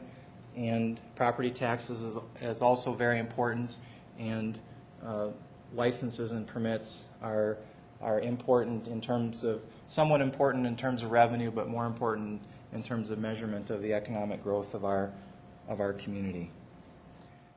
We'll talk more about this as we move through the process, but the investment funds, I'm recommending that they stay the same for 2012. Allied Arts and Humanities, for example, recommending that they stay at $100,000 each. And if you remember, they were willing to take a cut last fall when we didn't know where our funding would be. And for 2012, that had been reduced to $95,000 for each fund. At my request, Pauline is bringing forward a resolution at one of the next legal and finance meetings to restore the $5,000 to those two funds.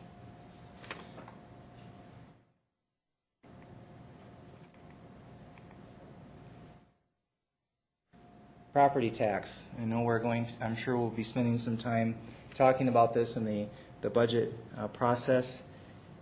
The 2013 budget does not include either the 2010 CPI, which we still could take by state statute, or the 2013 CPI. To put this in perspective, the 2010 CPI is approximately $7 per 100,000 evaluation, or $315,224. Again, $7 per 100,000 evaluation, or $315,224. For 2012, which is the CPI that we did take last year, and that that was taken last year, and that is, at the time we thought it was about $9 or $10 per 100,000 evaluation, but the latest numbers from Pauline indicate that it's $6 per 100,000 evaluation, and that was $267,937. The 2013 CPI is a little bit bigger, and that's $402,000, and that's approximately $9 per 100,000 evaluation. So what I am recommending leaving on the table and not taking is the 2010 and 2013 CPIs. 2012 was already included last year. There are two reasons for doing this.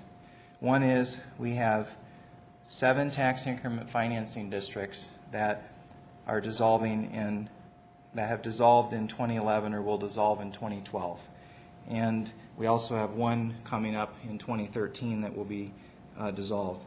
I'm just going to go through them very quickly. TIF 33, the Fenske TIF. TIF 35, Elk Creek. 46, Red Rocks Meadows. 49, East Anamosa. 51, Catlin Subdivision. 55, Mulridge Lift Station. 59, Farrar Business Park. And the one that's going to be dissolved in 2013, or is projected to be dissolved, is the Villaggio TIF, TIF 61. The current value of that is almost $20 million. And the second reason for not taking the property tax increases for next year is because of the increased sales tax that we have received. We have been able to balance the budget, not go into reserves, and also address the thorny issue of, or begin addressing the thorny issue of the interdepartmental charges. And so I believe that we are on the right track. If the council were to want to take the property tax increase under the resolution that was passed earlier this year, Resolution 2012-004, it would require a separate resolution of intent and a separate vote to pass a property tax increase. Rapid City FTEs, Pauline tried to explain the .25, and it has something to do with the library and a couple of other departments, but overall our FTEs for 2013 are staying the same, approximately the same as 2011. And we did have several FTEs that were removed from open positions that were removed from the books, and then we had a couple of positions that were added back in. The most significant of that is for police officers on grant funding. The 3 people that we're adding for 2013, actually 2 of them have already been added in 2012, and in preparation for that is the assistant city attorney for code enforcement. That individual is Allison Marsland, and her previous position as an assistant city attorney is being posted soon. We also have our new fire and life safety specialist, Monica Colby, who's now on board. And again, I know that slide is pretty small, but you will have a copy of that tomorrow so you can analyze that further.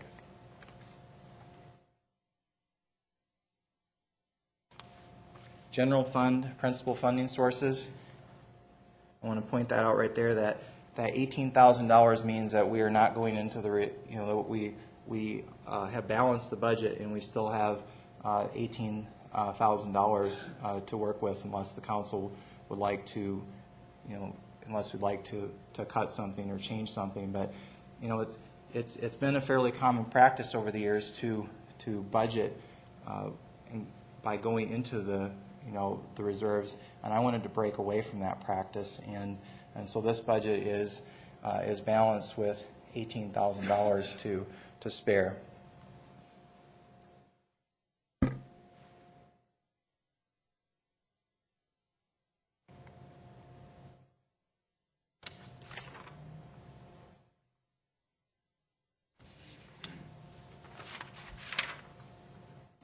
General fund expenditures, the total budget is $50,295,065 for 2013.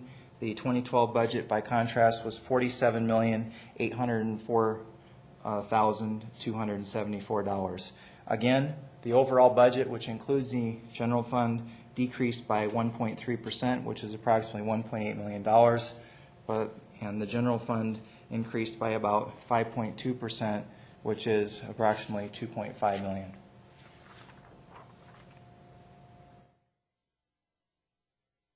We've rearranged this slide for this year. We all report to the citizens of Rapid City. There's 9 departments that report up through the mayor's office, and then the city council is responsible for the Compass Committee, and then we have the 3 independent boards, and we have the library and their 39 1/10 employee. Interdepartmental charges. You guys know how I feel about interdepartmental charges. We have a new train wreck picture for that this year. But one of the most significant parts of the interdepartmental charges is the payment in lieu of property tax charge, which is we were charging a city entity what they would have to pay if they were a private entity paying taxes. And I do not believe it's an appropriate way to do business. Please understand that I am not pointing fingers at anybody in particular. It is a process that built up over many, many years, and it's a process that I am bound and determined to at least start fixing it. And the interdepartmental charges also have no solid basis, perhaps even less of a solid basis. Some are necessary, but they need to be completely redone and recalculated. And really what the interdepartmental charges amount to, many of them amount to cost shifting to prop up the general fund, and it was built up over time using voodoo math, and it's something that we are in the process of addressing. It's hard to get excited about a budget, but I am excited about the opportunity to be able to address this issue. This gives you a history of the interdepartmental charges. Take a look at this. In 2011, we had $662,000 in payment in lieu of property tax charges. Look at what the Civic Center, struggling here, look at what the Civic Center was having to pay. $149,000.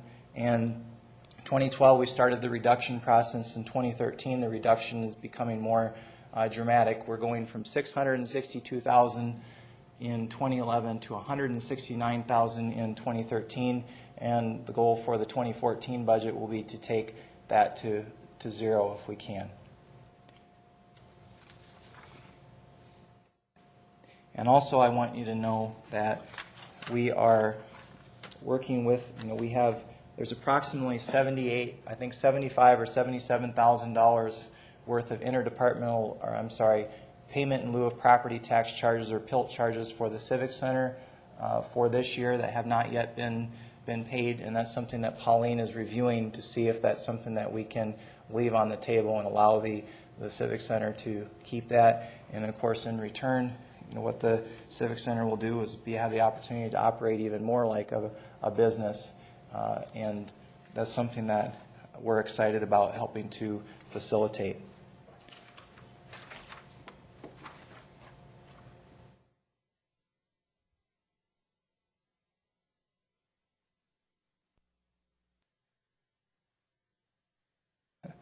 This just gives you an idea of why I believe that the interdepartmental charges are a train wreck.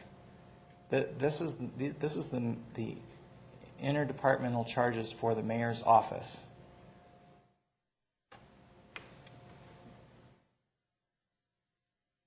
Why would the mayor's office be charging $4,000 to the Meadowbrook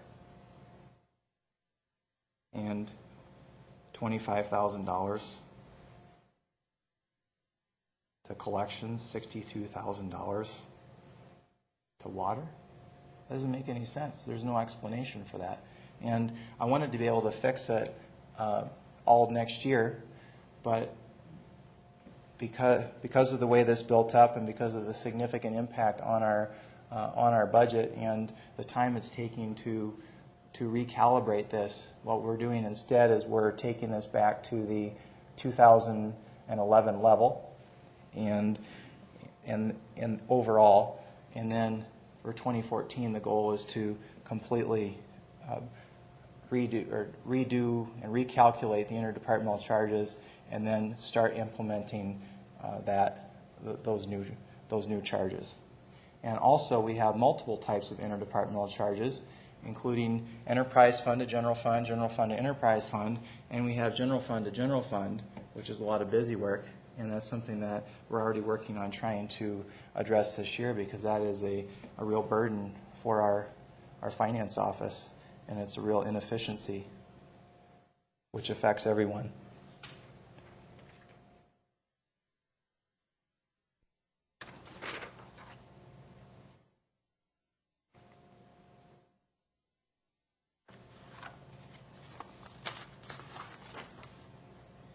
The mayor and council city budget, there's two significant changes. The first is Black Hills Council local governments, instead of receiving a $30,000 payment, will receive $17,500 for next year, and this was a negotiation that was worked out between Blaze Emerson and Pauline Sumption, and we very much appreciate Black Hills Council local governments taking a look at our bill and recalculating it based on the services provided.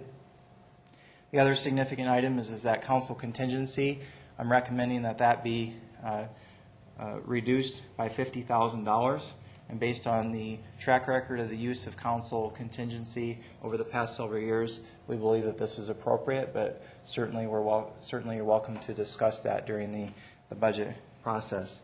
A couple of other things to note is last year when I was elected to be your mayor, I turned in the 2010 Chevy Tahoe to the police department, which is now used every day out in the field, and I now use a 2007 Chevy Impala for city business only, and I take my 1996 Olds 88 with 145,000 miles on it and a check engine light that's on half the time to and from work. And I think that there is no reason for the mayor, except in unusual situations, to have a vehicle for the daily commute, and that has saved significant resources for the city. We also have, regarding travel, there's been some discussion on that recently, and so I'd like to address that. For 2011, the city spent, and this spanned the previous administration, the first half of last year, and my administration, the second half of last year, we spent approximately $6,000 of the $23,000 that was allocated for mayor and city council. And for 2012, we've spent so far approximately $8,000 out of the allocated $23,000, and of that $8,000, much of that, or approximately $5,200 of that, was for Mayor Don Barnett's travel for his leadership and assistance in helping with the organization for the 72 flood remembrance ceremonies, and he made approximately 9 trips to Rapid City.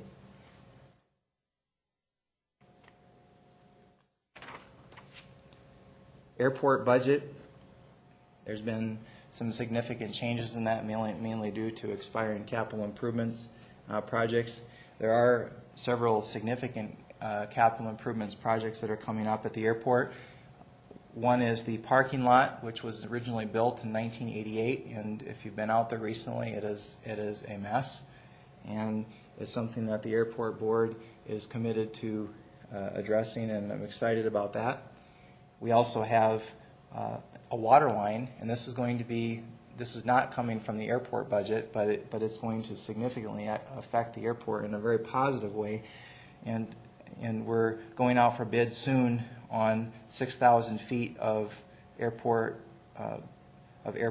water line, and we're going to start on the airport end, and then pretty soon we'll be working from the other direction, starting from the Homestead end, and that will be going out for bid soon. The Houston flight started on June 7, and my understanding is that it's been a success, and we're very excited about the Houston flight because the Houston connection, because I believe, and Cameron believes, that this represents additional energy growth for our community in terms of a connection to the Williston Basin. City Attorney's Office budget. Probably the most significant is the increase in salaries due to the addition of the code enforcement attorney position. Salaries went from approximately $410,000 to $447,000, and the rest of the increases for salaries were covered by personnel. There were personnel changes that occurred, so there were some changes in the salaries from that. We're also in this budget, Joel's recommendation, and I completely agree, is adding an outside counsel line item of $26,000 rather than simply going into unencumbered cash. So that was based on his research and recommendation. And he is also in the process of implementing law office management software, which will be up and running by the end of 2012, and that will give you the opportunity in future budgets to see even better statistics and better goals. So thank you, Joel, for your leadership on that.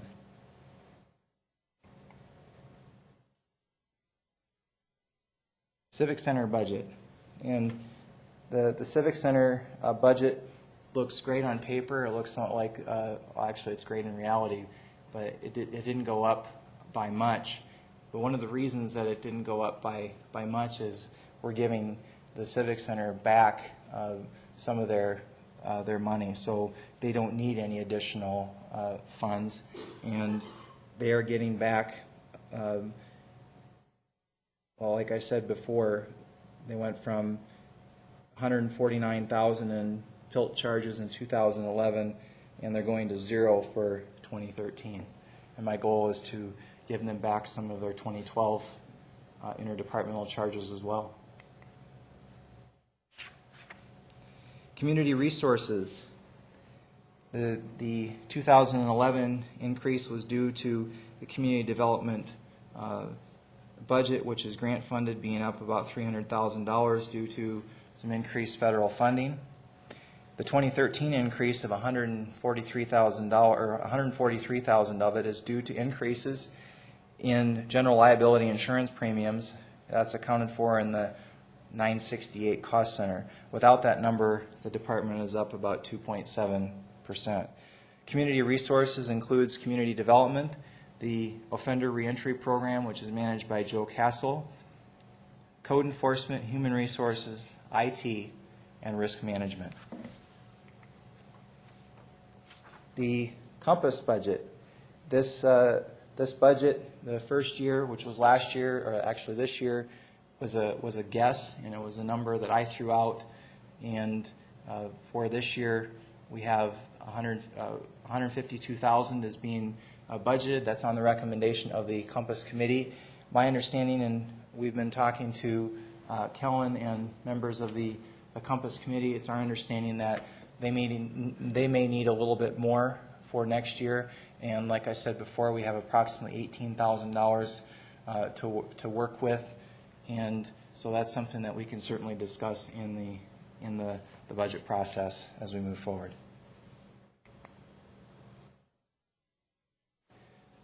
Finance office budget. The increases are mainly due to salaries and benefits, and Pauline has been working through some changes in the environment down there. There will probably be some remodeling that takes place over the next couple of years. It's not something that we're prepared for right now, but we're working on doing some remodeling to increase customer service and make it also a better work environment for employees.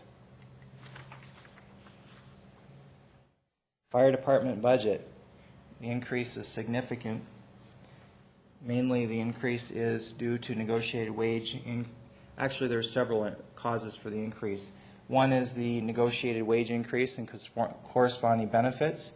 The other is personal protective equipment and uniform expenses have gone up, and we included an additional $113,000 in the budget so that that could be addressed.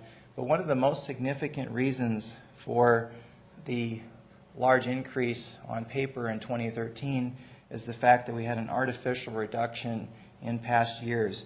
In past years, to make the necessary cuts to balance the budget, this line item had been reduced. And we believe that it is best to include these numbers in upfront rather than depending on supplemental appropriations and other changes later on.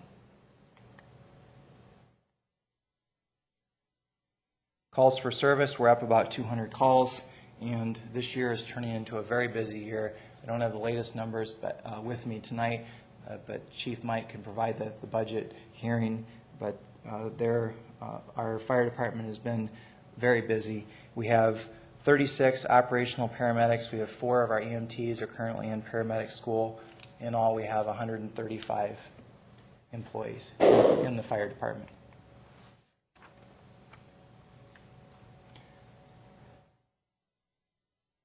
Community planning.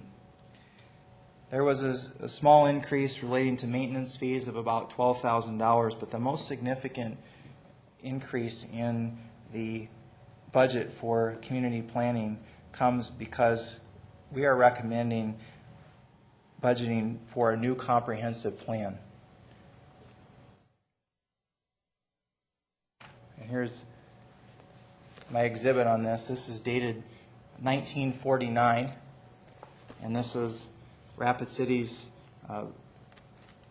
this is the last time the comprehensive plan was completely updated in one place. We had some updates that occurred in 1964 and some updates that occurred sporadically. They were supposed to happen every 5 years, but it happened sporadically, and the last true update was in 1981.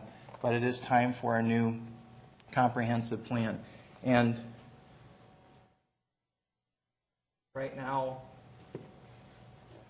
we have multiple resources. These are just 3 of them, but there's multiple books involved in order to provide people who are interested in coming to our community, federal agencies, etc., to provide them the information they need regarding our community. A comprehensive plan is more than just a study for a shelf. It includes an introduction of the city's vision and goals. It includes existing and projected demographics. It includes identification of resources, constraints, and opportunities, future land use map, economic development information, fair housing provisions, transportation plans, recreation and tourism information, information on our existing and future parks and open spaces, information on our floodplain and development prohibitions, information on public infrastructure plans for water, sewer, and utilities, and information regarding existing and future overlay districts and neighborhood plans, including, for example, the Fifth Street corridor overlay and some of the other overlays that have been implemented in the last 10 to 15 years. I'm strongly recommending that we begin to address that issue starting in next year's budget. City building permit totals.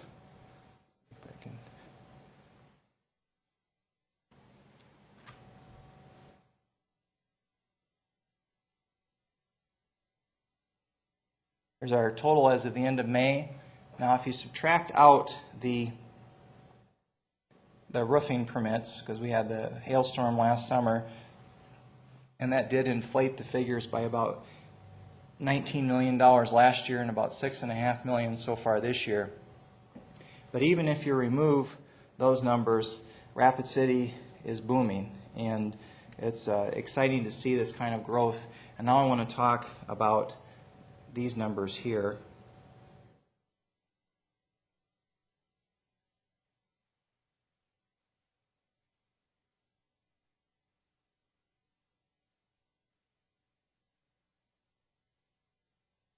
My 5-year-old can draw better than this.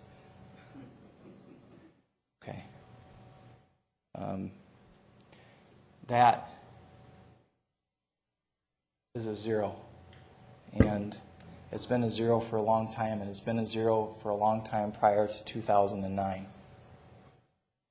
And I'm excited to say that is about to change. We're very certain that this is going to happen. WL Plastics has made their official announcement. This is from the National Plastics News, which is a publication I know we all read every week. But this is their front page story. And so their director has confirmed that they are proceeding. They're in the process of negotiating the terms and conditions, but our hope is that they'll be breaking ground this fall. And that will bring approximately 40 manufacturing jobs to our community. In addition to that, also many construction jobs. The contractor will come from, my understanding, the contractor will come from St. George, Utah, but he will use as many local subs as he can. So this will generate significant revenue and jobs for our community during the construction phase as well.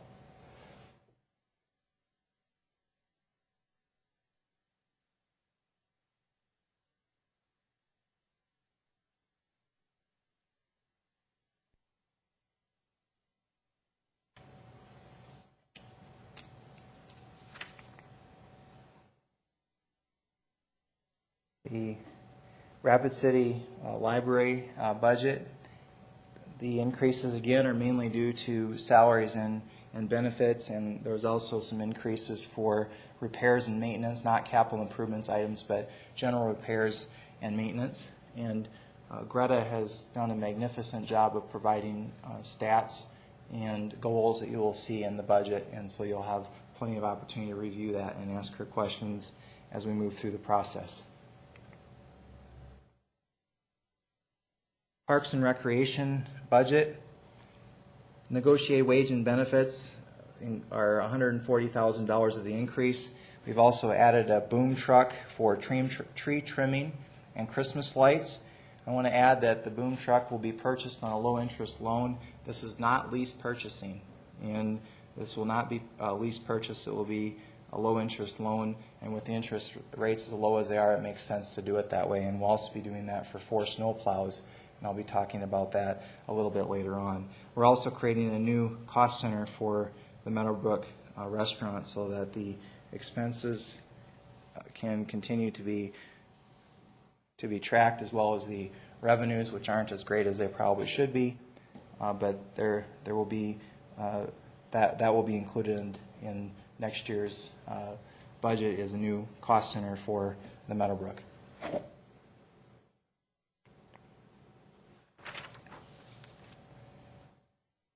Police Department budget, the main change is the same issue as with the Fire Department, and that was in order to balance budgets, there were salaries that were removed and then later added in, and we're adding that in now because that is the proper way to do a budget. Steve Allender and I are also proposing to add $5,000 to WAVY's budget. Women Against Violence, Inc. WAVY is part of the Police Department's budget. They have been providing services to the city as a line item in the budget for quite a while, and we are now proposing to increase them slightly from $25,000 to $30,000 and to work with them to set up a contract in an operations agreement similar to the Humane Society. The relationship that we have with WAVY is extremely important, and it's time to take that beyond a handshake. And so I am proposing in the budget that we give them a modest increase, and we're going to be proceeding with a contract soon. And they are very much in support of the contract. By the way, Steve visited with them recently. Rapid City Police Department calls for service. The citizen-initiated calls for service is up about 4,000 calls, and there's also some tremendous stats in the budget as well. So you'll have plenty of opportunity to review that and ask follow-up questions.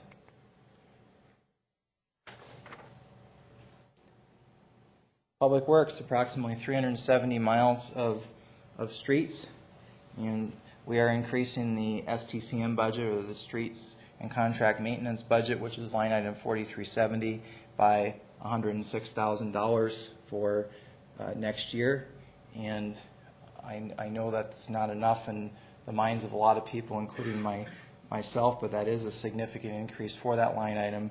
And that combined with the other, and we'll talk more about the other funding mechanisms, but we are working very hard to address our infrastructure issues in Rapid City while also facilitating new growth.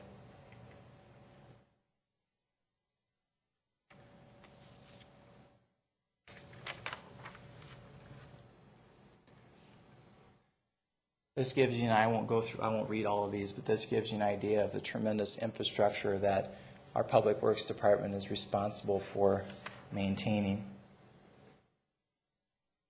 I'd like to talk about, there's 4,107 fire hydrants, and I want to dwell for a moment on this one. This, as a good friend of mine would say, Quaker, this puts the K in quality. And this is a picture of a fire hydrant out at the wastewater treatment plant with a bag on it, and it's been that way since 2003. And we have a multi-million-dollar investment that it is time. I shouldn't laugh. I feel like crying, but it is time to address that issue. And so we are working to address that. And what's really exciting about this is that once we get the airport water line completed from the Homestead connection, then that will increase the pressures in the 12-inch line that's along Highway 44 that was installed in the early 80s. And then we'll be able to run the line up from the wastewater treatment plant to the line on 44. Right now it can't handle it because there just simply isn't enough flow.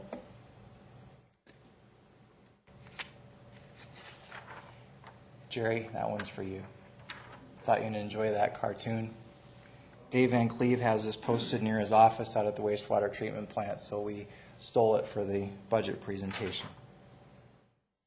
And by the way, we are giving some compost away, but we are also selling other compost, and the yard waste compost has been fairly popular.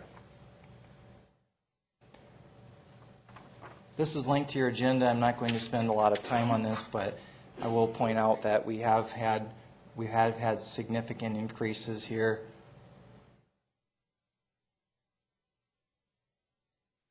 And if you look at 2012 and 13 compared to 2011, we are moving in the right direction.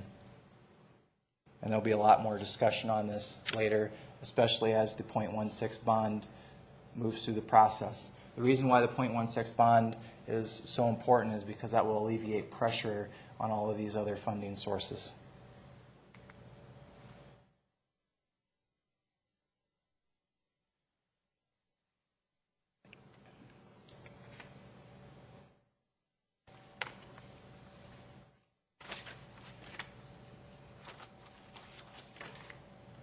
This is our Public Works budget, general fund only. And the general fund includes a budget that is near and dear to all of us, and that's streets and maintenance. As I mentioned earlier, the STCM line item, or streets and contract maintenance, is going up by $106,000. And we're also adding in $50,000 for a much-needed vehicle to replace a 1992 model that has quite a few miles on it. And also, out of this budget, we will be buying or hopefully be buying, with your approval, 2 speed trailers that will be managed by John Less in traffic engineering, coordinated with the Rapid City Police Department. Right now we have 2 speed trailers that are very old. They're 12, 13 years old, and they're used all the time. We will continue to use those, but this will supplement the speed trailers, and this is something that I believe, excuse me, we strongly believe we need to do. Also, this includes $149,000 for 4 snow plows. Again, that is on a low interest loan. It is not a lease purchase.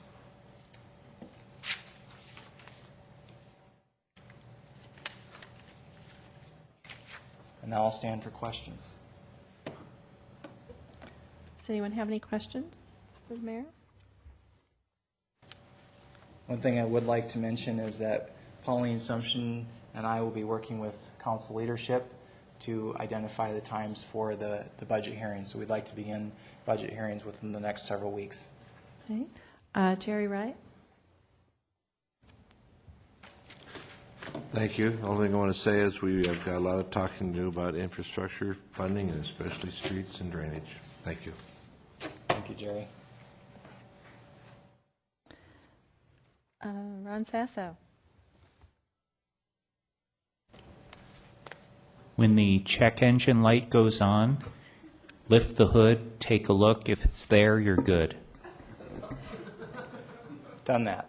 I do that with mine. Check engine, it's there, you're good. So. All right. Any other questions? Steve Laurenti? Mr. Mayor, thank you for the presentation. I wanted to ask you if you could give us and the public that's watching, if there is, and the ones that will watch on another day, a layman's term of the interdepartmental charges and your opinion on why those were, their impact on the budget and what a positive impact it may have on the budget as you're presenting to us tonight, if you could do that.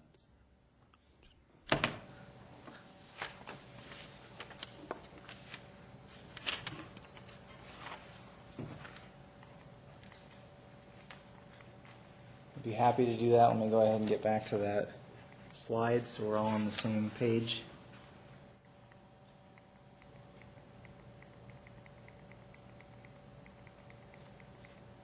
There we go.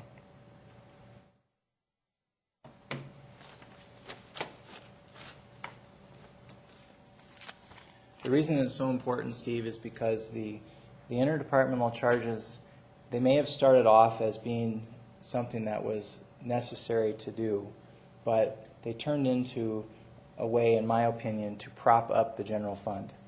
And I know that I'm not sure what the headline will be in the Journal tomorrow. It may be that the general fund budget goes up by 5.2%, which sounds dramatic, but one of the reasons that it's going up is because we are giving back to the enterprise funds. And the enterprise funds are also funded by the taxpayers and the ratepayers, and it is very important that we properly account for how our tax dollars and rate dollars are being spent, and to have the general fund propped up to the tune of at $1.5 million is simply indefensible.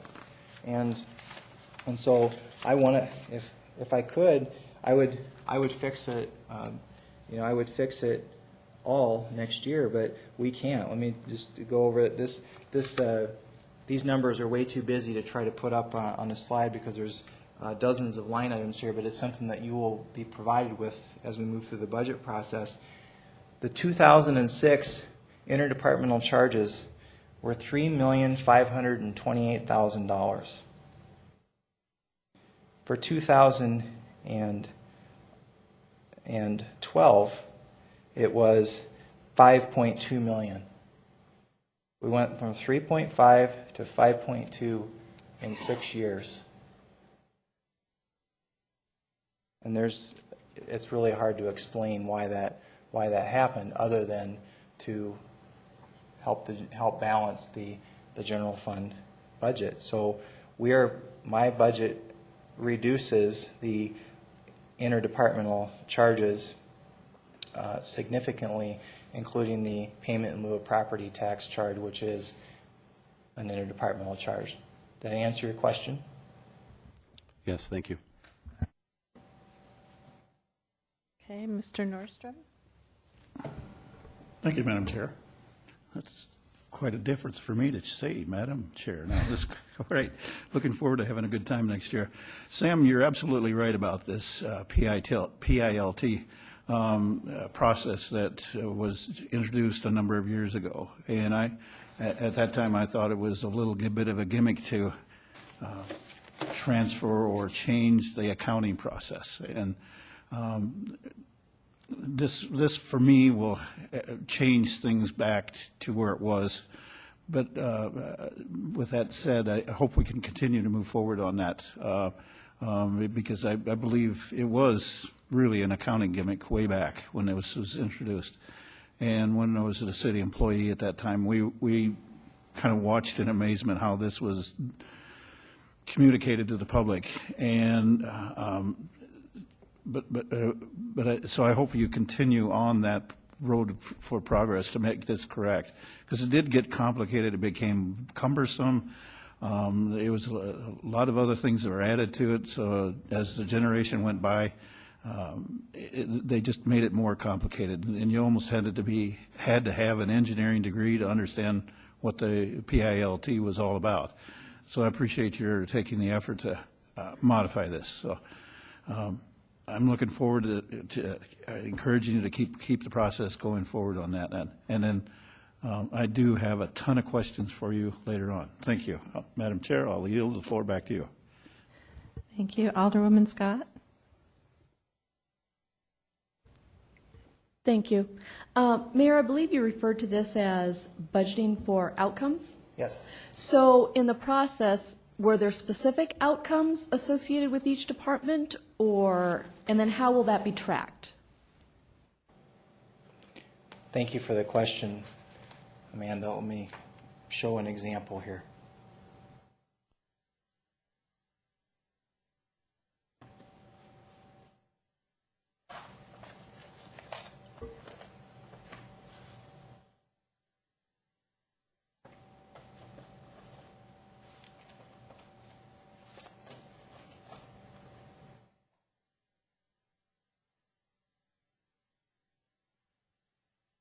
This first outcome-based indicator says effectively deploy police officers in order to maintain or reduce average response time to priority calls for service, and the results is measured in minutes.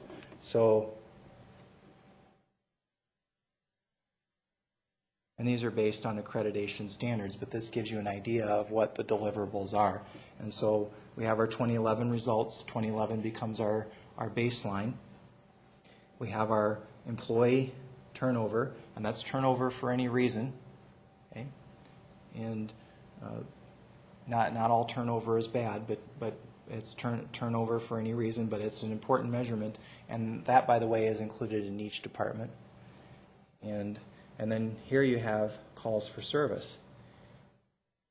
So what I was talking about earlier when I was talking about statistics and outputs, one of the wonderful features about budgeting for outcomes is that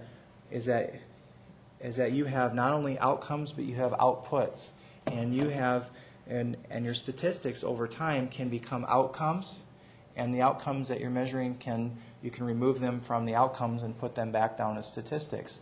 But one of my goals was to identify a lot of the questions, our goal was to identify a lot of the questions that are asked during the budget process, and I went back in history and looked at some of the questions that one of the most inquisitive council members and perhaps most annoying council members which was yours truly, and looked at a lot of the questions that I had asked over the years, and we put this in the budget because we felt that this was information that you might be interested in knowing. So this gives you just an example, a snapshot of what this is about. And scrolling up,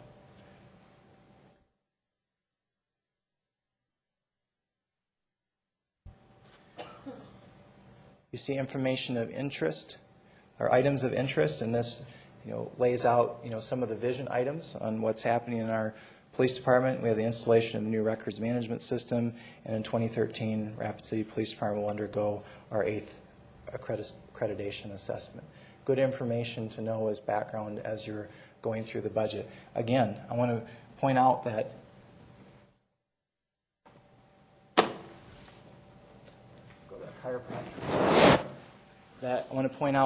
this budget didn't. These old budgets didn't include any of that information.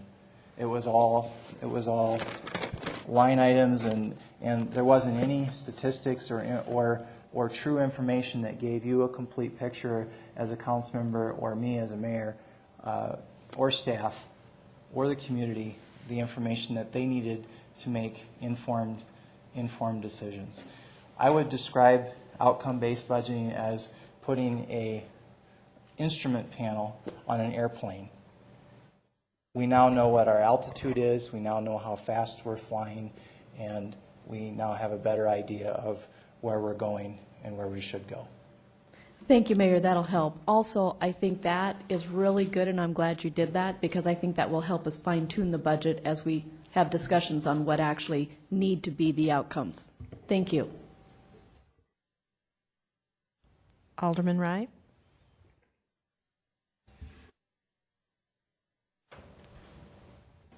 I want to talk a little bit about the elephant in the room that everybody's ignoring. And you don't have to say after me, but there are two words the reason the payment in lieu of taxes became so popular. And that is because most politicians don't want to say the PT word, property tax. So it was easy to turn to the garbage department, water department, sewer department and say, you're going to pay more. It's easier than property tax. I think we need to also look at that as a means of funding, in all honesty. There are services rendered to properties, fire protection, snow removal, and so forth, that we quite honestly need to look at and had, I think, to fail to do that, we're doing as big a disservice as we are in overtaxing. If you don't paint your house, you don't change the oil in your car and the light comes on, things and so forth, you're in trouble. And that's just as criminal and wrong as painting it every 6 months, which if you raise too much money and tax too much. I think we need to look at all options, and I think that's an aversion we need to avoid and be very honest with our constituents and our people, because they've elected us to be responsible for their infrastructure and their services and so forth, and to have a complete aversion to even talk about it for fear that we're not going to be reelected is not good leadership. I'm not saying we have to totally rely on it, but I think we need to talk about it in all honesty, and that's my opinion. Thank you. Alderman Sasso.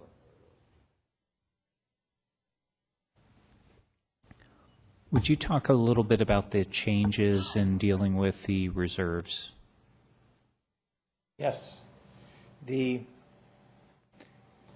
last summer when I was elected to be the mayor, I discovered that the city had been spending into its reserves rather significantly without informing the city council and without informing the community. As a result of that startling discovery, we brought forward an ordinance that laid out the requirement for a monthly cash balance report. I want to explain that there's a difference between reserves and unencumbered cash.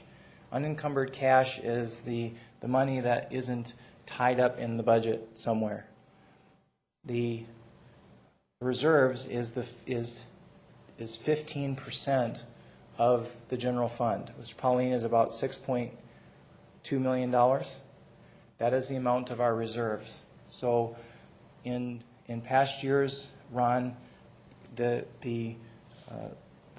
budget would include some reserve funds, and but it was often not reported that when we were spending into the reserve funds because of the way we budget with the historical sales taxes being higher than the projections, we have some breathing room to work with. But it's also one of the reasons why it's so important to have complete transparency, that the council and the mayor and everyone know what the cash balances are, and so that the kind of thing that was occurring will never occur again. But it was hidden from us that we were spending into the reserves to the extent that we were. It was hidden from us, and we're looking forward. We're not looking back. We're looking forward. We've addressed that in a positive way by putting in an ordinance in place that requires fair report, that requires accurate and fair reporting in a timely manner each month. And so now you know every month, and it comes through the Legal and Finance Committee and Council once a month for acknowledgement. Thank you, Mayor. Alderman Laurenti. Thank you, Madam Chair. I just wanted to dovetail off of Jerry's comments because I think it's extremely important. Him and I absolutely agree on infrastructure, and I think a lot of us, besides Jerry and I, are going to be working very hard to increase funding of infrastructure, but there are many ways to do that. And I wanted to speak about that because besides the elephant, I want to speak about the circus that we have on the discussion when we come down to increasing the funding for infrastructure, because the reality is the citizens want us to make dang sure that we're using the money that we're getting from them already wisely. And I believe that that will be the larger debate, and I'm hoping that that will be the larger debate, is what we do with the money that we get from the taxpayers today and the priorities that we're making with their dollars today before we ever consider taking another increase, tax increase, CPI, whatever new terminology we want to use to avoid saying increases in taxes. And so I'm looking forward to that debate. Thank you, Mayor. Thank you, Madam Chair. Okay, I don't see any other lights. Can I have a motion to acknowledge the mayor's budget? Okay, I think that was a motion by Roberts and a second by Laurenti. And if you could, Mayor, did you want to make a comment or anything? I do. Could you please include in the motion to work with the finance office in terms of setting up the timing for the hearings? Pauline will be in touch with all of you to set that up soon. Thank you, Mayor. I was going to close with that and take a little bit of liberty here. A few weeks ago, you received committee assignments. As soon as you can get your request in, the more likely you are to get what you want. And then also we will be, because I think we're looking at possibly starting budget discussions the week of this July 16. So if you could also send me your vacation schedules so we can help us, because I know you'll want to be here for the budget. It's probably the most important thing we do all year. And also if you could give me your work numbers. But we do need those committee assignments. I hope to have those out by the end of the week so you know where to go next week. Thank you.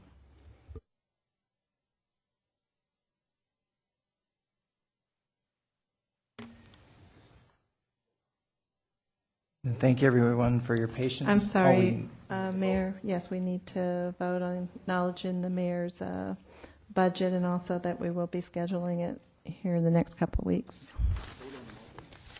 Yes. And the motion is to acknowledge and ask the city finance officer to work with the mayor's office and council members to identify the times for the hearings. Okay, all in favor, say aye. Aye. All opposed? Okay. Okay, our next order of business is the public hearing items 56 through 62. Do we have a motion to open public comment? We have a motion by Carpenter and a second by Laurenti. All in favor say aye. Opposed? Motion carries. We do not have any speaker request forms for these items, so the public hearing will remain open. Item 56 is a consent calendar item. Do we have a motion to continue that to July 16? Motion by Doyle, second by Peterson. Any discussion? Seeing none, all in favor say aye. Opposed, motion carries. We have a motion to close public hearing. Motion by Doyle, second by Laurenti. All in favor, say aye. Opposed, motion carries. We are now on consent public hearing items. Would anyone like to remove any items 57 through 60? If not, can we have a motion to approve all three? Motion by Doyle, second by Roberts. All in favor, say aye. Opposed, motion carries.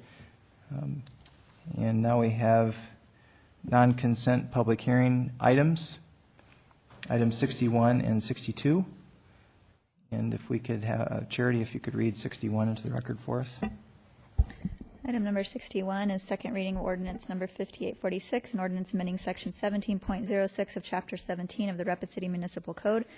Rezoning the within described property is requested by Fisk Land Surveying and Consulting Engineers for Bailey Associates, Inc., to consider an application for a rezoning from low-density residential to general agricultural district, more generally described as being located east of the eastern terminus of Commerce Road, and I move approval. Motion by Doyle, second by Lewis to approve. Any discussion? Seeing none, all in favor say aye. Aye. Opposed, motion carries. 62. 62 is a request by Dream Design International for a vacation of right-of-way for the alley right-of-way located in Block 3 of Denman's Addition, more generally located south of East St. Joe Street and north of East Kansas City Street between Elm Avenue and Birch Avenue, and I motion to approve with one stipulation. We have a motion by Doyle and a second by Peterson. Any discussion? Seeing none, all in favor say aye. Aye. Opposed, motion carries. Bill list, Pauline. Thank you, Mayor. I do have one addition to the bill list for mainline contracting for $1,811.48. That would bring the total bill list to $5,059,875.55. We have a motion by Doyle and a second by Peterson. Any discussion? Seeing none, all in favor say aye. Aye. Opposed, motion carries. Do we have a motion to adjourn? We have a motion by Doyle, second by Lewis to adjourn. All in favor say aye. Aye. Opposed, we're adjourned. Thank you, everyone. Have a great evening.